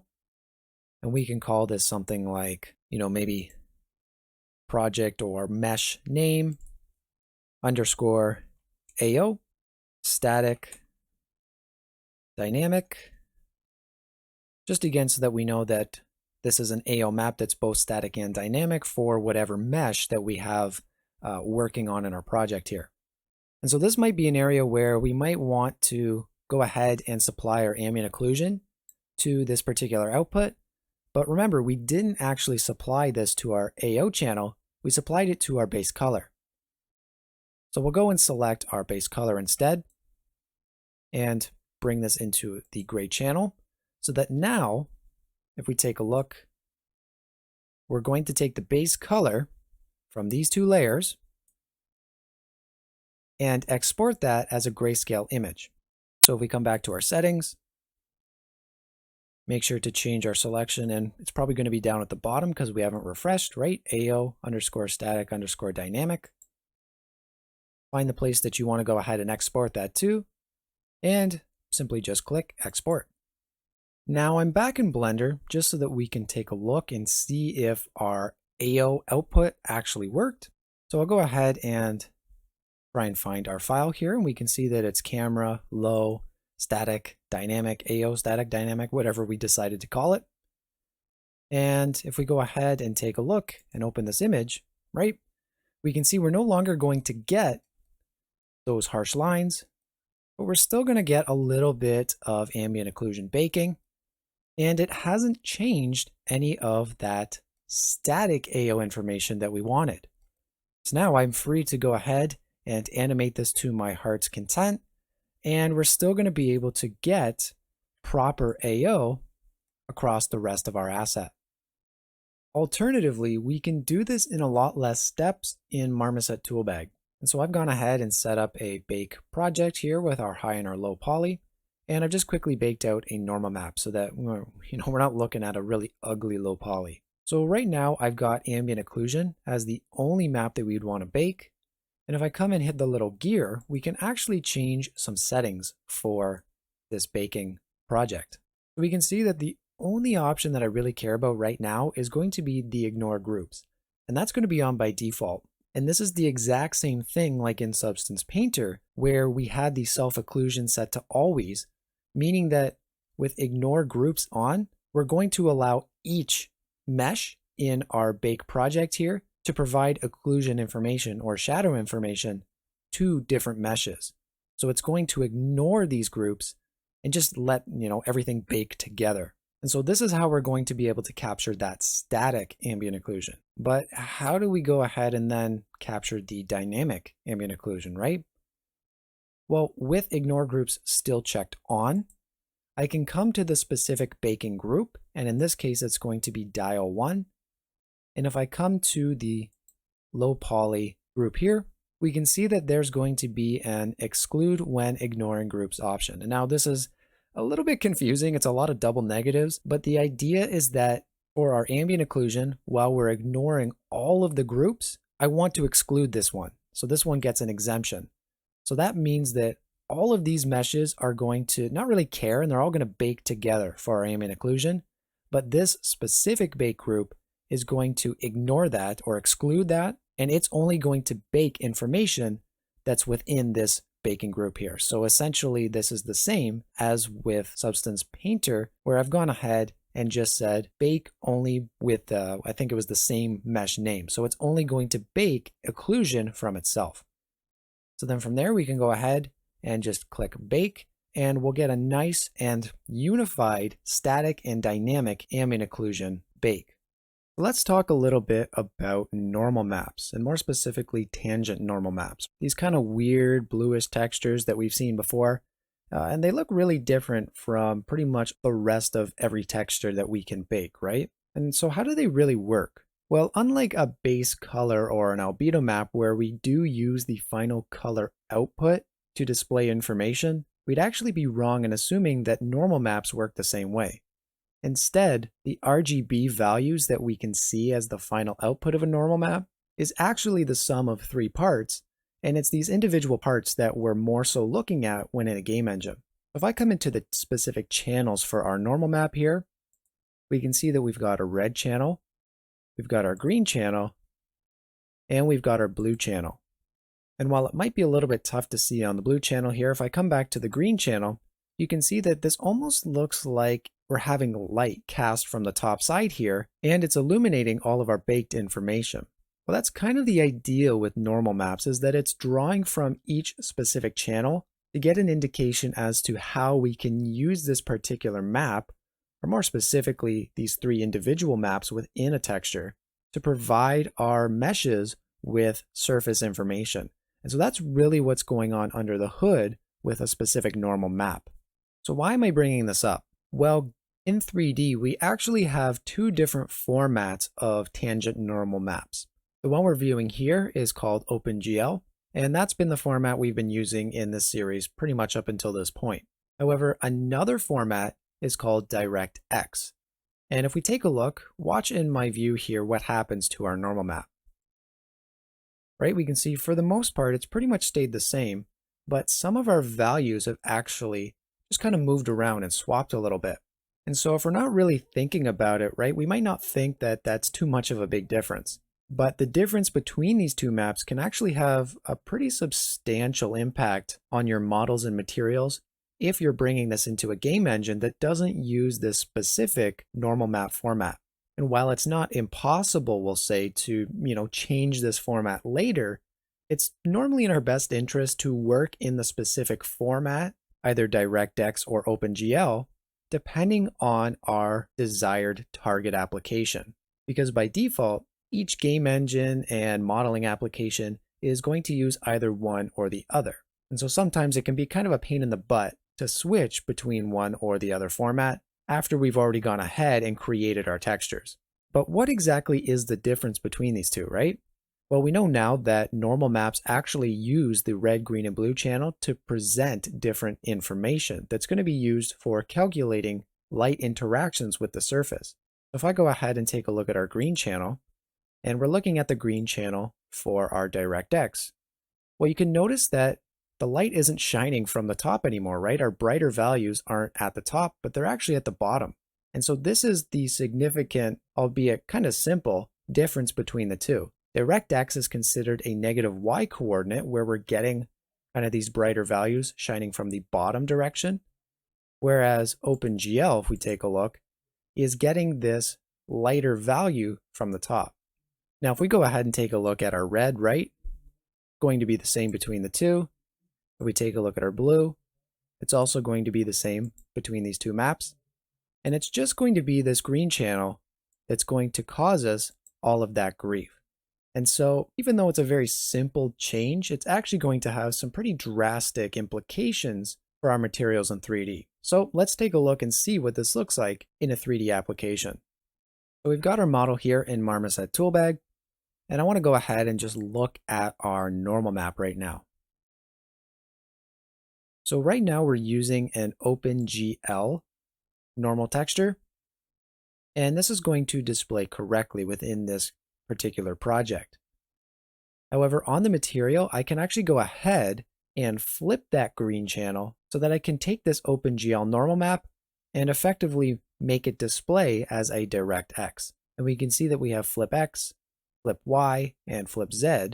And this is going to be R, G, and B channels for this texture respectively. So if we remember, right, the only difference between these was in the green channel, which is going to be our Y channel. And when I go ahead and check this on, we're going to get a lot of different shading for our normal map here. And it might not be as readily apparent as to what the issues are going to be in this particular view. But if I go ahead and just view this back in 3D, we're going to get a couple shading errors because of the particular Y direction. So the first one that I really notice is at a lot of harder edges, you're going to get very noticeable seams, right? We can see our seam line here, or our sharpened smoothing group, and that's going to be an issue. It might be not as noticeable here too, but as I kind of move the light around, right, this normal information, it doesn't look terrible, but it looks kind of inverted, right? Like it doesn't really seem like it's shading the correct way. We'll also notice that the shading just kind of on these here seems a little bit off. And again, it kind of seems a little bit inverted. And if we come and take a look down here too, right, we're going to get maybe a few shading artifacts because the engine has been set up to display OpenGL with a particular Y coordinate. And because we've gone ahead and inverted that, the system's not really going to know exactly the proper coordinate system to really display these normals at. And so we can even see maybe getting some shading issues with hard edges over here and some seam lines. But overall, this effect is going to be really kind of difficult to notice, and your mileage may vary depending on your project and your model. But if we go ahead and flip this back to an OpenGL image or an OpenGL normal map, we can see just kind of the stark difference, right? We're not getting any of those shading artifacts. All of those harder edges have gone away. And now our information doesn't seem quite as inverted. So if you're getting an issue where things kind of seem inverted or they're not displaying properly, just take a look and see what normal format you're operating in and see which format the application that you're using is looking for. So say we know the application that we want to end up in and we know the normal format that we're going to want to use. So how do we go about actually baking out that specific kind of normal map within Marmoset Toolbag? Well, in my bake project, under geometry here, we can see that we have a tangent space option. And by default, it's set to Marmoset.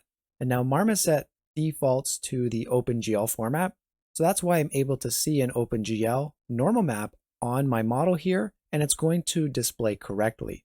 However, if I wanted to bring this into an application, say like 3ds Max that uses DirectX, what I could do is go ahead and change our tangent space from Marmoset down to 3D Studio Max, and now it's gone ahead and changed our entire project to display DirectX normal maps as our default format. So now, because I have an OpenGL normal map on this model, it's going to display incorrectly because it's not the right format. But if I went and then just switched the channel, right? Now making our OpenGL a DirectX, it's going to display correctly. So I'll go ahead and just uncheck that, because now that I'm operating in a DirectX tangent space, all I'll have to do is go ahead and rebake this map, and it will quickly update so that now at my source here, I've gone ahead and created a DirectX normal map format. All right, but say that we don't want to bake in Marmoset and we want to do this in Substance Painter. So all we have to do is come up to File and create a new project. And very easily we can see that we've got a normal map format option. And by default, it's been set to DirectX, right? And I've gone ahead and been changing it to OpenGL. But we can see with this dropdown, there's only going to be these two options. Where unlike Marmoset Toolbag, where it's giving us options for different applications and we have to go and know which application uses what particular format, Substance Painter is going to be a little bit more straightforward so that I know that, oh, maybe I want to work in OpenGL or I want to work in DirectX. And at the beginning of our project, I can just come in here, select the format, bring in my file, and then we're good to go and start working in that particular normal format. So if you've gotten any weird texture skewing, or perhaps you've gotten some weird shader artifacts, and using the techniques we've learned this far, you've not been able to rectify it. Hopefully this video is going to give you some insight as to maybe how we can go ahead and fix that and even why it's happening. And in general, is just good practice to do when baking out textures.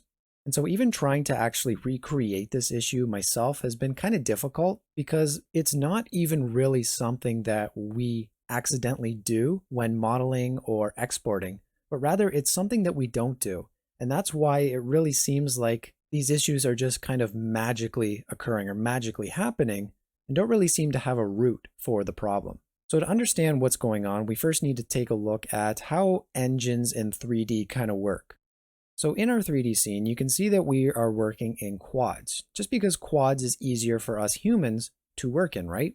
But under the hood, Blender right now and all your applications that you'll be working in 3D are actually reading these as triangles, because that's easier for the computer to understand. So we can take a look if I come in here and say I go ahead and then just split this up. Well, we can see now that we're not getting one normal for this face, right? Because we've gone ahead and split it up. So now we've got two. So really that's what's being interpreted by our engine behind the scenes. But I went ahead and manually cut this face. Let's see how Blender cuts it up when I just tell it to triangulate a face. Right, and we can see that it's actually cut it the opposite way. And so this is kind of what's happening when we're exporting our meshes as quads, is that where I might want to tell it to go ahead and cut it one way, whatever application I'm bringing it into is going to cut it a different way, and we're leaving that up to interpretation. So say I go ahead and export this just as quads. Blender's going to know really the triangulation that it's going to want to display it in. So even if I triangulated this however I did in Blender, it's going to know how to display these normals correctly. But if I go ahead and bring it into Substance Painter or Marmoset Toolbag, because it's only been given quad information, it's going to have to decide itself how to actually cut up our mesh into triangles. And so while we're not going to notice really any shading issues within those applications, say I go ahead and then export this to be used in a game engine, or I take all of those baked textures and I bring them back into Blender or my modeling application, and I try and view them on my model. Well, because there's a possibility that Blender didn't triangulate my mesh the same way that Substance Painter or Marmoset triangulated it, there's a possibility that we're going to have shading issues just because our mesh is actually having its normals altered in a way that we couldn't account for. So here's how we can go ahead and change our mesh before exporting to make sure that we're never going to run into these particular issues again. So because computers can't read minds, we're going to have to do this manually. And now what I could do is come in here, right, and start triangulating each one by hand. That's going to take too much time. I could select everything and get Blender to just interpret the triangulation. So I can do that, right? And it's going to triangulate everything. But now say I go ahead, get rid of that, come over here, start doing some edits, move stuff around, then come out, and then realize, oh, you know what? I don't actually want to, have my mesh permanently in triangulation mode because that's not easy to manipulate and edit. Well, now we'll have to go ahead and Control Z a couple times just to get all the way back to where we've got our quads. And so that's not going to be really useful either. I found that Blender actually makes this process pretty easy, but if you're not using Blender, I've also got some tricks for you. If you're using 3ds Max, you can go ahead and use a turn to poly mod and then set the limit size to be 3. And this is going to allow you to house your triangulation data into a modifier. And that's kind of what we're going to do in Blender. If you're using Maya, what you can simply do is go ahead and select your entire mesh. Go ahead and duplicate it. You'll be able to then just quickly hit the triangulate button, and then you can export that instead of your base mesh here, and then just get rid of that duplicate once you're done with it. In Blender, it's very similar to the Max method, but I think it's just a little bit easier because all I have to do is select the mesh, come into our modifiers, and there is a triangulate modifier. So you can see there was no noticeable difference, but if we take a look, it's gone ahead and triangulated this mesh. So now I try and make sure that the quad method is fixed just so that it's going to give us the most kind of consistent splitting of triangles. And so now what I can do is select everything, making sure that this one is the active selection. Hit Control L, and I'm just going to link the modifiers so that now each one of these has that same exact modifier. And now it's all going to be triangulated. But we can see that I'm still editing it in quad mode, so I don't even have to worry about it. And as long as I don't go ahead and actually apply this, I can leave it on and not really have any issues whatsoever. Where the beauty of this comes into play is that, say I go ahead and want to export this now, we can go and export this as an FBX. You can see that if we come down into the geometry, we're going to have the option to apply modifiers. So as long as this modifier is visible within the viewport, it's going to be considered a modifier that would be applied. So now I don't even have to worry about applying these. All I simply have to do is just put them onto my meshes and forget about them. But once I export this mesh, it's going to be exported in a predictable and triangulated fashion. And just a side note before we go ahead and close this video out, if you're using cages but triangulating your mesh, you're going to also have to make sure that you triangulate your cage, because if we can recall, we're going to need the same exact faces, vertices, and edges as the mesh we're trying to bake in order for it to be able to utilize the cage appropriately. And this also means that we're going to have to make sure our triangles are split the same way. So I've gone ahead and set up 4 potential baking errors that we would most commonly interact with. And so let's take a look at kind of what's happening in each one and maybe try and talk through some problem solving to really find a resolution that's going to be easy to do and very quick to implement. So for our first issue here, we can see that we're getting some pretty good bakes in some areas, but we're getting some pretty sucky ones in others. And we've actually seen this problem before, but it's always good to kind of revisit this one because I find that this is probably one of the most common issues. So if we take a look and see at this baked information, right? Well, we know that the high poly, if we take a look here, oh, I got to uncheck that there, right? We're going to be wanting to bake some of this information here. But if we take a look, it looks like it's kind of cutting a little bit short of finding all of that information. So if we take a look at the cages for this, and actually if I go ahead and turn on our high poly again there, and then take a look at our cages, right, we're going to notice that our cage just simply isn't big enough. So we're not going to be capturing all of that information. So if we hide our high poly, come and bring our cage size up just a little bit, very easily and very quickly, right, we're going to be able to pretty much resolve that issue. We can go ahead and Bring up our cages. Oops, I grabbed the wrong one there. Dial 1. And just bring our cages up. And we can see actually this one down here I didn't even really take a look at, but we're going to have the same issue. So we can go and bring this cage up as well just to capture some of that info. So that now that we know we're getting a cage that's going to be capturing hopefully all of the mesh here, we can go ahead into this particular bake group and make sure to bake out a higher resolution. Now for issue 2, it's actually going to be far more subtle, or subtler. Is that the right word? Yeah, we'll go with subtler. It's going to be far more difficult to actually notice it, which kind of in a way is a good thing, but also I want to just bring your attention to this because we've not really talked about it, because it could lead to different issues later on if you're just unaware. So like I've said, from a distance, not too bad, right?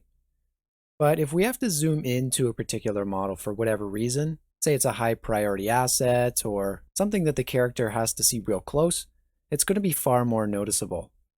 So if I go ahead and zoom in real close here, right? Still very subtle actually. We can see that we're going to get this line. And now you might think, oh, that's a seam line, right?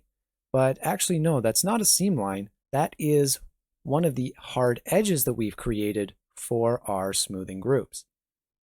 And we're also going to notice one, actually a couple,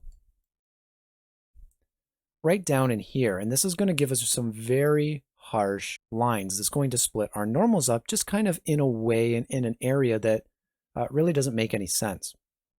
So let's take a look at this untextured. And we can see, right, our smoothing groups kind of right down the center there, one right there. I've gone ahead and actually hardened both of these edges here. And I've actually also, maybe a little bit more difficult to see, but actually hardened this edge here and this one right here. And so I think these ones are a little more difficult to see in shaded view here. Actually, that one's a little bit easier, right? So we're going to note that smoothing groups do play somewhat of an integral role in just the actual display of these normals, like I've said in a previous video, as well as actually capturing the information for a bake. And so this isn't going to be kind of a do or die, make or break issue, but I think this only further reinforces the fact that smoothing groups and hard edges is definitely a trial and error kind of technique that you're just going to have to get kind of comfortable with by going back into our application, smoothing some edges and changing smoothing groups, and then coming back into our application and baking out a new bake. And now what I've done here for issue 3 is a little nasty because we've actually not talked about this at all. But again, it's going to happen to you, at least at some point in your 3D baking career. And so it's pretty good that we go ahead and take a look at it. So we can see that it looks kind of familiar, as if maybe we've gone ahead and our cages is just a little too short. But if I go into our models here in our baking groups, we're going to notice that expanding this out really isn't going to change too much. And actually, it's going to mess it up even more. Now let's take a look at this one here, right? Maybe bringing this out. Really not going to change anything at all. And so what is going on here? And now maybe pause the video, take a second to think about it. Well, if we go and take a look at the meshes that we've brought in, right?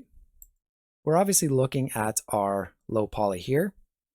Let's take a look at our high poly. So this is the information that we're baking. And it might look a little weird and you might not exactly know what's happened, but I've brought in a high poly model that's completely inverted. So its normals are all flipped. So even though I've got all the baking groups set up, I've got all of my cages appropriate, covering everything, and all of my meshes are in the same spots as the lower poly versions, the actual direction that our normals are facing to also plays a pretty important role because we're not going to know what exactly to display, right? So if we go ahead and bring our low poly back, we're going to get some weird kind of distorted inversions as rays are kind of just scattering everywhere in our cages, and it's not really going to know what information to display.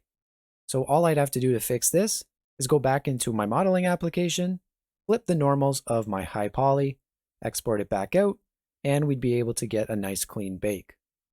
And finally for issue 4. Now we're getting some good clean bakes in various areas, but we are going to notice that it kind of trails off a little bit and we're getting some issues here. And again, we're going to get some kind of weird issues down over here, right? We're getting some artifacts kind of in here as well. And so what is the issue with this one? Again, our low poly is pretty much perfect, exactly how we need it to be. And I assure you that we're not having any cage issues with rays that are too long or too short.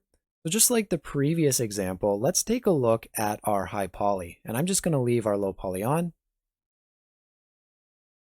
And we'll notice that we're getting a mishmash, or mismatch, I should say, of our high poly geometry, where it's just not lining up. Right? We can see that our high poly is kind of askew a little bit. I've actually gone ahead and we can see I've moved this out of our lens just a little bit as well.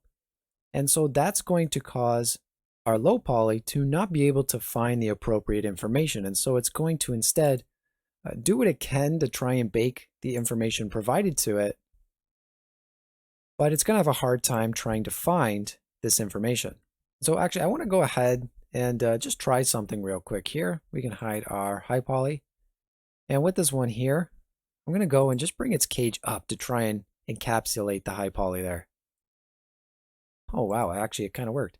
So we can see that it is going to find some of the high poly there, but this is going to be an instance where even expanding our cages is simply not going to really work. We're going to have to go into our modeling application and make sure that our high and low poly items all are hitting the same space in 3D. So during your time baking, you're going to run into a whole range of issues, from super incredibly subtle to, oh my God, what is happening to my model? And in most instances, the real root of the problem is not going to be immediately visible. And certainly in the case of the previous video where we were taking a look at triangulation, sometimes issues are going to arise behind the scenes with really no effort on our part. Hopefully by now we've kind of covered a lot of the common issues that you're going to encounter and some ways that we can go about fixing them, because in the next video I'm going to put you to the test and really push your baking skills so far. So here's your homework. I've gone ahead and baked out an ambient occlusion and normal map for this asset here. With the assets provided, I want you to go ahead and do the same and make this bake as clean and as crisp as possible, while trying to mitigate some of the issues and some of the wrenches that I've thrown in to the files provided. So if you take a look in your resources, under homework files here, you can see that I'm going to give you an easy mode, medium mode, and hard mode. So easy mode is just going to be the model already all set up, and all you're going to have to do with it is pretty much bring it into Painter or Marmoset or wherever you want and just click bake. Now you might have to move a few cages around or make them a little bit longer, but for the most part, it should just work out of the box. Medium mode is going to be a little bit more challenging, but it's going to be the common issues we've seen throughout the duration of this course and should really tackle most of those common issues that you're going to get on a day-to-day basis when trying to bake assets. So if you've been following along, it should be navigable. Now for hard mode, this is for any of you out there that really want a bit of a challenge. And I definitely mean it when I say challenge. I've really gone ahead and been pretty mean for hard mode. I've gone ahead and just really screwed everything up. So if you're able to bake a pretty good looking bake using the hard mode meshes provided, I'd go ahead and give yourself a pat on the back, because that means that you are able to bake and you understand it. So on your own, go ahead, choose which one you want to start with, and maybe try them all once you get comfortable enough, and take as much time as you need, because baking is not always the most straightforward of a process. In this next segment, we'll take a look at developing the medium mode and how I'd go ahead and actually start trying to rectify some of these issues and see the process from start to finish on how we can go ahead and get some nice clean bakes. So we are going to have a lot to do in this video, but the first thing we're going to need to do is actually bring in our models, right? So we can go ahead and import our FBX, and you can navigate to the file where we're going to have our low, high, and cage. And so actually I want to make sure I've got the appropriate collection selected so it's not just putting it wherever it wants. And then I'll select the low. So it's gone ahead and brought all of that in. I'll select our high and import our high poly as well. And now we've got our high poly in.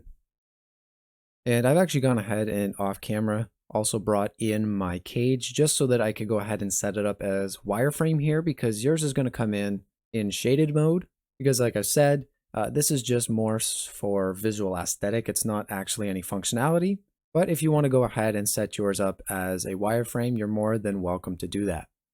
So if we take a look at our low poly here, our high poly, and our cage, the first thing I want to take a look at actually rectifying is going to be this mismatched geometry here. As we can see, we've got our cage object, and actually that's our high one, and our cage object, but then we've got our low poly over here. So we're going to need to fix that because we're not going to be able to bake it if it's not directly over top.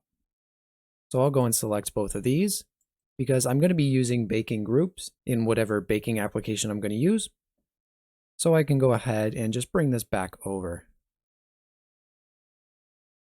Now taking a look at the rest of my pieces here, we take a look around, right? Not really going to notice anyone being an outlier except for maybe this one right here. And so this is going to be the timer underscore high. And if we take a look, we've got our timer cage and our timer low right on the mesh there. So we're going to want to realign these as well. So I can go ahead and just bring that back, making sure it's all lined up. And now just for ease of use, I've made sure that the offsets of these pieces were actually snapped to the grid. So you can probably just use snapping to bring it back into place. But if you're going to look at the hard mode option, I just put them everywhere. No concern to snapping or grids. So you're going to be a little bit more hard pressed to try and line those ones back up. So that's going to about do it for realigning the meshes. I think you're going to get the general idea that they need to be lined up. So now let's take a look at some of the naming conventions of these pieces here. And I'm going to hide the cage because I know that our cage is going to be well named, and really the suffix doesn't really matter, right? We can just import that as a separate cage file. So I'm going to open up our properties here. And generally, this is going to be a lot of back and forth scanning, checking objects in your view here, right? We can see we've got hood high, hood low, and this is really a bit of a tedious process, but it's going to be a real pain in the butt, as you've seen, if we bring stuff in and it's not properly named, because our meshes aren't going to be able to link up. Well, I know that for this particular file that we're going to have two meshes that are improperly named. So the first one is going to be our BDY high versus our body low, right? So we're going to have to fix that. So I can go ahead and just add the O to our body high so that now both our high and our low poly are going to match up there. As well, one of the chains on the camera here, or the links, is going to be very subtly misnamed. So if we take a look over here, we can see that we have chain left low with an uppercase L versus chain left high. And none of our other meshes have the uppercase L for low. So we're going to have to be consistent with this naming. So I can go ahead and just switch that to a lowercase L there. And now for this particular project, that's going to be all the naming we're going to have to do. The next thing I like to do with my model is take a look at my low poly and see if we've got any weird shading artifacts, or if we need to go in and maybe define more smoothing groups or hard edges, and really just get a good sense for the overall shading. And if we take a look actually in the back corner here, we're going to get this streak down the side. And if we look in edit mode, it's probably going to better explain why that's happening. So we've considered all of these edges as sharp edges, but we've got a bit of a gap here. And so it's going to try and average out the normals over here with the normals down here. And it's really going to give us, well, as we can see, a weird looking shading artifact. So to quickly fix this, we can just go ahead and select these edges, mark them as sharp, and that's going to clean it up. And now a lot of shading artifacts like that aren't always going to be as easy as that, and it's going to be a matter of just playing around with sharpening edges here and there or defining different smoothing groups to really clean that up. Another issue we may have with this particular project is that our low poly, we're missing some topology to be able to capture our high poly as accurately as possible.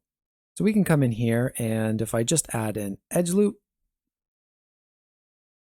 and come over top here, we just want to try and rectify that as much as possible, right? So that we kind of get something that maybe fits just a little bit more snug. Right, and so that looks okay. But this is actually going to cause another potential issue if we're going to be using a cage. So let's take a look at our cage as well. Right, and then if I come into our low poly here, well, we're going to get a mismatch in topology. And if we can recall, right, we're going to need our cage and our low poly mesh to have the same faces, vertices, and edges. So we'll have to find out a way to make these match. One way we could do that is by coming into our, cage here, then trying to maybe get rid of some loops there and then try and match these up. But that's going to be way too much, pretty much guessing work, really. And we don't want to guess about this. We want these to be lined up perfectly. So what I'm going to do is get rid of that cage for our strap, come into our low poly here, and just duplicate that, move it to our cage group, and I'm going to make sure that we also change this to be wired just so I can see what I'm doing. And we can go ahead and then just inflate this up. So it's going to be cage-like, but we can see that the vertices and all that and all the faces and stuff are going to line up. Now we just need to go ahead and make sure that we name this cage so that we know exactly what we're working with here, and we're as good as new. So it's not ideal to go ahead and start changing any of your geometry for your low poly mesh after you've gone ahead and created a cage, but as we've seen, it's not impossible, it's just more a pain in the butt. Because after that, you're going to have to go back and update your cage to make sure it's going to work in the baking process. Now that we're really getting a lot of these problems fixed, it's a good idea generally to make sure that all of our normals for our meshes here are facing the correct way. So in Blender, this is pretty easy. We can just come up here and go to face orientation. And blue is good. And if we see any red, that means that we're looking at the back faces of the normals here. If we take a look underneath, everything is looking a-okay. So we'll go ahead and take a look at our high poly here.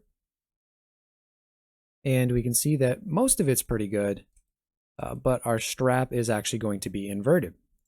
So very simply, we can go ahead and we can hit Alt-N in Blender to bring up our normals panel. Now we could have gone ahead and just hit Shift-N, but sometimes I find it doesn't really work the best. It would probably work on this mesh, but just so you know, you can bring up this normals panel here with Alt-N. We can go ahead and just flip that. So now, hopefully, everything is going to be nice and blue. And now you can probably see just a little bit of red, kind of on here. But this is actually going to be, if I just rotate this thing, right? Going to be a floater piece. And we can probably see some of this down here as well, right? In there, those are going to be floating geometry, and these are going to be floating geometry as well. So as long as the normals that are facing, outwards are actually oriented in the correct direction like this, you're going to be good to go. However, if we take a look at our cage here, we're going to notice that going to have a bit of a problem, right? Because everything is displaying as a wire. So this is maybe one reason why you wouldn't want to keep your cage as a wire. But for this particular demonstration, just trust that I've not given you a cage that has any flipped normals. Or have I? No, I haven't. I'm sorry. That was a mean joke. And now that's really going to conclude all of the fixes and the changes we're going to have to make in this particular project. And ideally, there's going to be more fixes that we've done in this particular video than what you're going to have to do at the end of your baking process, because hopefully you've been doing some of this stuff along the way, like sharpening your edges, making sure your meshes line up topology wise, as well as actually being oriented in the same position so that you're not having geometry just kind of everywhere. And you've been trying to adhere to proper naming conventions. Now, if you haven't, you're probably going to be recreating this particular video for every single asset that you're doing. But if you're following proper housekeeping rules, chances are by the time you get to the point where you need to export your assets, you're really only going to have to do a few minor checkups. So I'm good to go, right? And export this. We've made sure that we're not really getting any shading errors. We've gone ahead and fixed cages and topology, right? Where maybe it wasn't actually capturing enough of our asset. So what else do we need to do? Well, if we take a look at the wireframe, right, we can see that for some of the assets, I'm still operating in quads. And if we can recall, if I bring this into Substance Painter, it's going to turn these quads into whatever it wants to do. And then if I bring this into Unreal Engine, it's going to do what Unreal Engine wants to do. And Unreal's agenda and Substance Painter's agenda maybe don't line up. We don't really know. It's kind of at the whim of whatever the engine's feeling. So to make sure we know exactly what the tangents and the normals are going to look like, we need to go ahead and triangulate this ourselves. So depending on the engine you're using to model, the process is going to be a little different, but the concept's going to be the same. We need to go ahead and triangulate. So because we're working in Blender here, I'm going to go ahead and just select one of our meshes, come into the modifiers here, and I'm going to triangulate. And I like to go ahead and use the fixed method here because I find that it gives me the best results. And then I'll select everything in my scene, just hit Control L to link our modifiers. And so now everything should be using this triangulate modifier. So now when we go and export it, ideally our tangents are not going to be altered from engine to engine. So now what we can do is go ahead and export this FBX. And so I'm going to go and just call it, well, let's call it camera low. And I want to make sure that I limit this to my selected objects. I just want to export meshes. I like to go ahead and just change this to FBX unit scale, but again, I don't think it really matters for if we're just going to be baking. And down in geometry, I want to make sure that we are applying our modifiers and that our modifiers, right, our triangulate modifier is visible in the viewport here. So now that I've got that, we can go ahead and export our low poly. And let's go ahead and do the same thing for our high poly and our cage. Let's take a look at setting up a bake in Marmoset first. So we're going to want to add a new bake project. And we're going to want to also add our meshes, right? Because we don't have anything to view. So let's quickly go and load them. And I'm going to find my camera low and camera high. So wherever you've saved those. And just give those a quick open. All right, and so let's make sure everything imported correctly. So we've got our low, making sure all the little odds and ends have imported. And taking a look at our high poly here, again, making sure everything has come in appropriately. And looks like everything's okay. So we can get rid of that and just come back to our low poly here. So I'm just going to want to go ahead and bake our ambient occlusion and our normals, but you can go ahead and bake whatever maps you want, right? If we go into configure and select the different ones you want to bake. And so let's define an output for these textures. I'm just going to put mine in with the actual homework files so that we're, able to see what these are going to look like. And if you want to take a look and see the bakes yourself, these textures should be included in this file. And I'm going to use a PNG again, because we don't need entire Photoshop documents for this. And let's just call these bakes. So we've got that all set up. I maybe want to do 16 times sampling just to get a little bit higher quality as well. And now here's an area where we haven't really talked too much about it because we really haven't had a need for it. But because we're actually using different texture sets or different materials, right? We've got our main, we've got our lens, and we've got our strap cover. We're going to need to utilize this multiple texture sets option. So right now you can see that we're just using a master one, which is going to try and condense all the UVs into one space. So they're actually going to be overlapping each other.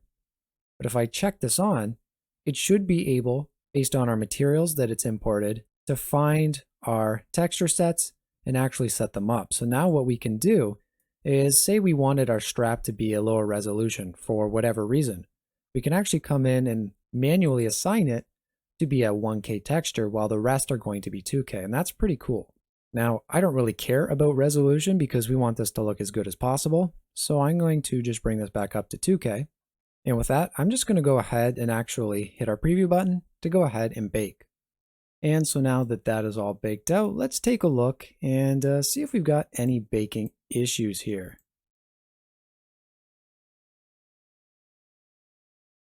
And we can see that maybe this is looking a little bit too harsh. So let's take a look and see if we can play with its cage here. Maybe just set that up just a touch there. And how's that looking? It's looking a little bit better, but we can see that maybe we're getting some of these kind of harsher cuts right from our smoothing groups here. So something that we can play around with as well for some of these cuts is the ability to soften. And if we take a look at the tooltip, right, it's going to basically just place a softening filter over our bake. And it's going to be useful for pretty much exactly this, where we got floating geometry or hard edges. So I generally tend to set this to something like 0.15-ish. We don't really want to go too high with this because it's placing a softening filter over the entire bake, right? So I don't want to sacrifice the information from our other areas just for something as small as this. So if I go ahead now and maybe just turn off our ambient occlusion and go ahead and rebake, let's take a look and see what that looks like. And now that's looking a little bit better. Still a little bit harsh, so maybe bring this up to something like 0.25, and let's rebake. So it's starting to look a lot cleaner. And again, because of how small it is on our mesh, I don't really care too much that it's maybe a little sharper. But all in all, it's starting to look pretty good. Now we're not going to get any baking issues with anything up here. We're getting some nice normals. I don't see any issues with our dials over there. We can see that we've actually been able to capture some floating geometry, right? Because these aren't part of the initial mesh, but we actually have them floating on top, which is really, really cool. And are we getting any information in here? No, that's all looking pretty clean. And so all in all, that's really looking like a pretty clean bake. Cool, so let's go ahead and do that exact same thing, but this time in Substance Painter. So we can go and start a new file here. And we'll go and find our low poly mesh. And I'm gonna go and work in 2K, as well as using OpenGL, just in case I wanna come and use these textures within Blender, because Blender uses OpenGL. And so let's go ahead and start this project. And for this particular project, we're going to want to go ahead and bake out the normal and ambient occlusion as well. So under our texture set settings here, let's go ahead and just bake those out. And I'll go ahead and just deselect the meshes, the mesh maps, I should say, because I want to go and just select these two. We'll make this a 2K bake, again, finding our high poly. And now I'm not going to use a cage for this particular bake, only because I'm pretty confident in our baking ability, but who knows, we might want to actually use it later, we'll see. So now for match, right, we want to make sure that if we're going to link our meshes, we're going to want to link them by mesh name. And with that all selected, let's just go ahead and bake this out right now. So now let's take a look and see what our bake has done. So just off the bat, my initial thoughts are that it's looking pretty good. I'm not noticing any, super large artifacts of any kind. And if we take a look underneath, make sure everything's kind of baked out nicely. Cool. So really it's looking like a clean bake overall. But let's look at some of the more finite details. So we can see that as we get closer, some of the resolution of some of the floating geometry is maybe not the best. So even though we were able to capture it, the actual resolution is not ideal. So we're going to figure out how we can kind of manipulate the normals a little bit to soften that out. As well, if we take a look at some of the floating geometry up here, right, we're going to be getting this kind of ring around it, and that's going to be thanks to the ambient occlusion, because it's actually using or thinking that the floating geometry is casting ambient occlusion onto the mesh underneath it. So we're not going to want that. So we're going to go ahead and take a look at fixing that as well. But first, let's look at fixing our normals issue. So back in our Bake Mesh Maps option, I'm going to go ahead and just uncheck our ambient occlusion here. And for our normals, let's go down, and we have this anti-aliasing option. So this is going to work pretty much exactly like how this soften option did in Marmoset, where it's going to try and apply a bit of a smoothing filter over top of our bake. And so the higher we increase this, the more time it's going to take to actually calculate the bake. As well, we don't want to really soften it way too much that it's kind of just washing out our normal map too much. So I'm going to leave it something smaller, like maybe 2 by 2. And let's go ahead and just bake out the normal map again. And so with that, right, it's starting to look a little bit better. And if we take a look at our floating geometry, right, it's not as kind of janky around the edges there. So play around with that anti-aliasing option to really help smooth out those features. But now let's take a look at our floating geometry where maybe our normal map, or sorry, our ambient occlusion map, actually that one's not too bad. But if we take a look back up here, right, our ambient occlusion is kind of casting a weird double shadow that we're not going to want. So if I come back into our mesh maps and uncheck normal and come down to ambient occlusion, I'm going to go ahead and just turn the anti-aliasing off because we don't really need it for the AO. However, you could use it to try and smooth things out. And we're going to have this ignore backface option. And right now it's going to be set to never. So it's never going to ignore the back faces or the underside of our floating geometry. So ultimately it's going to calculate that in the ambient occlusion bake. I'm going to go ahead and turn ignore backface to always. And then I'm going to apply that to all because you can see that we can actually change which texture set that's going to affect.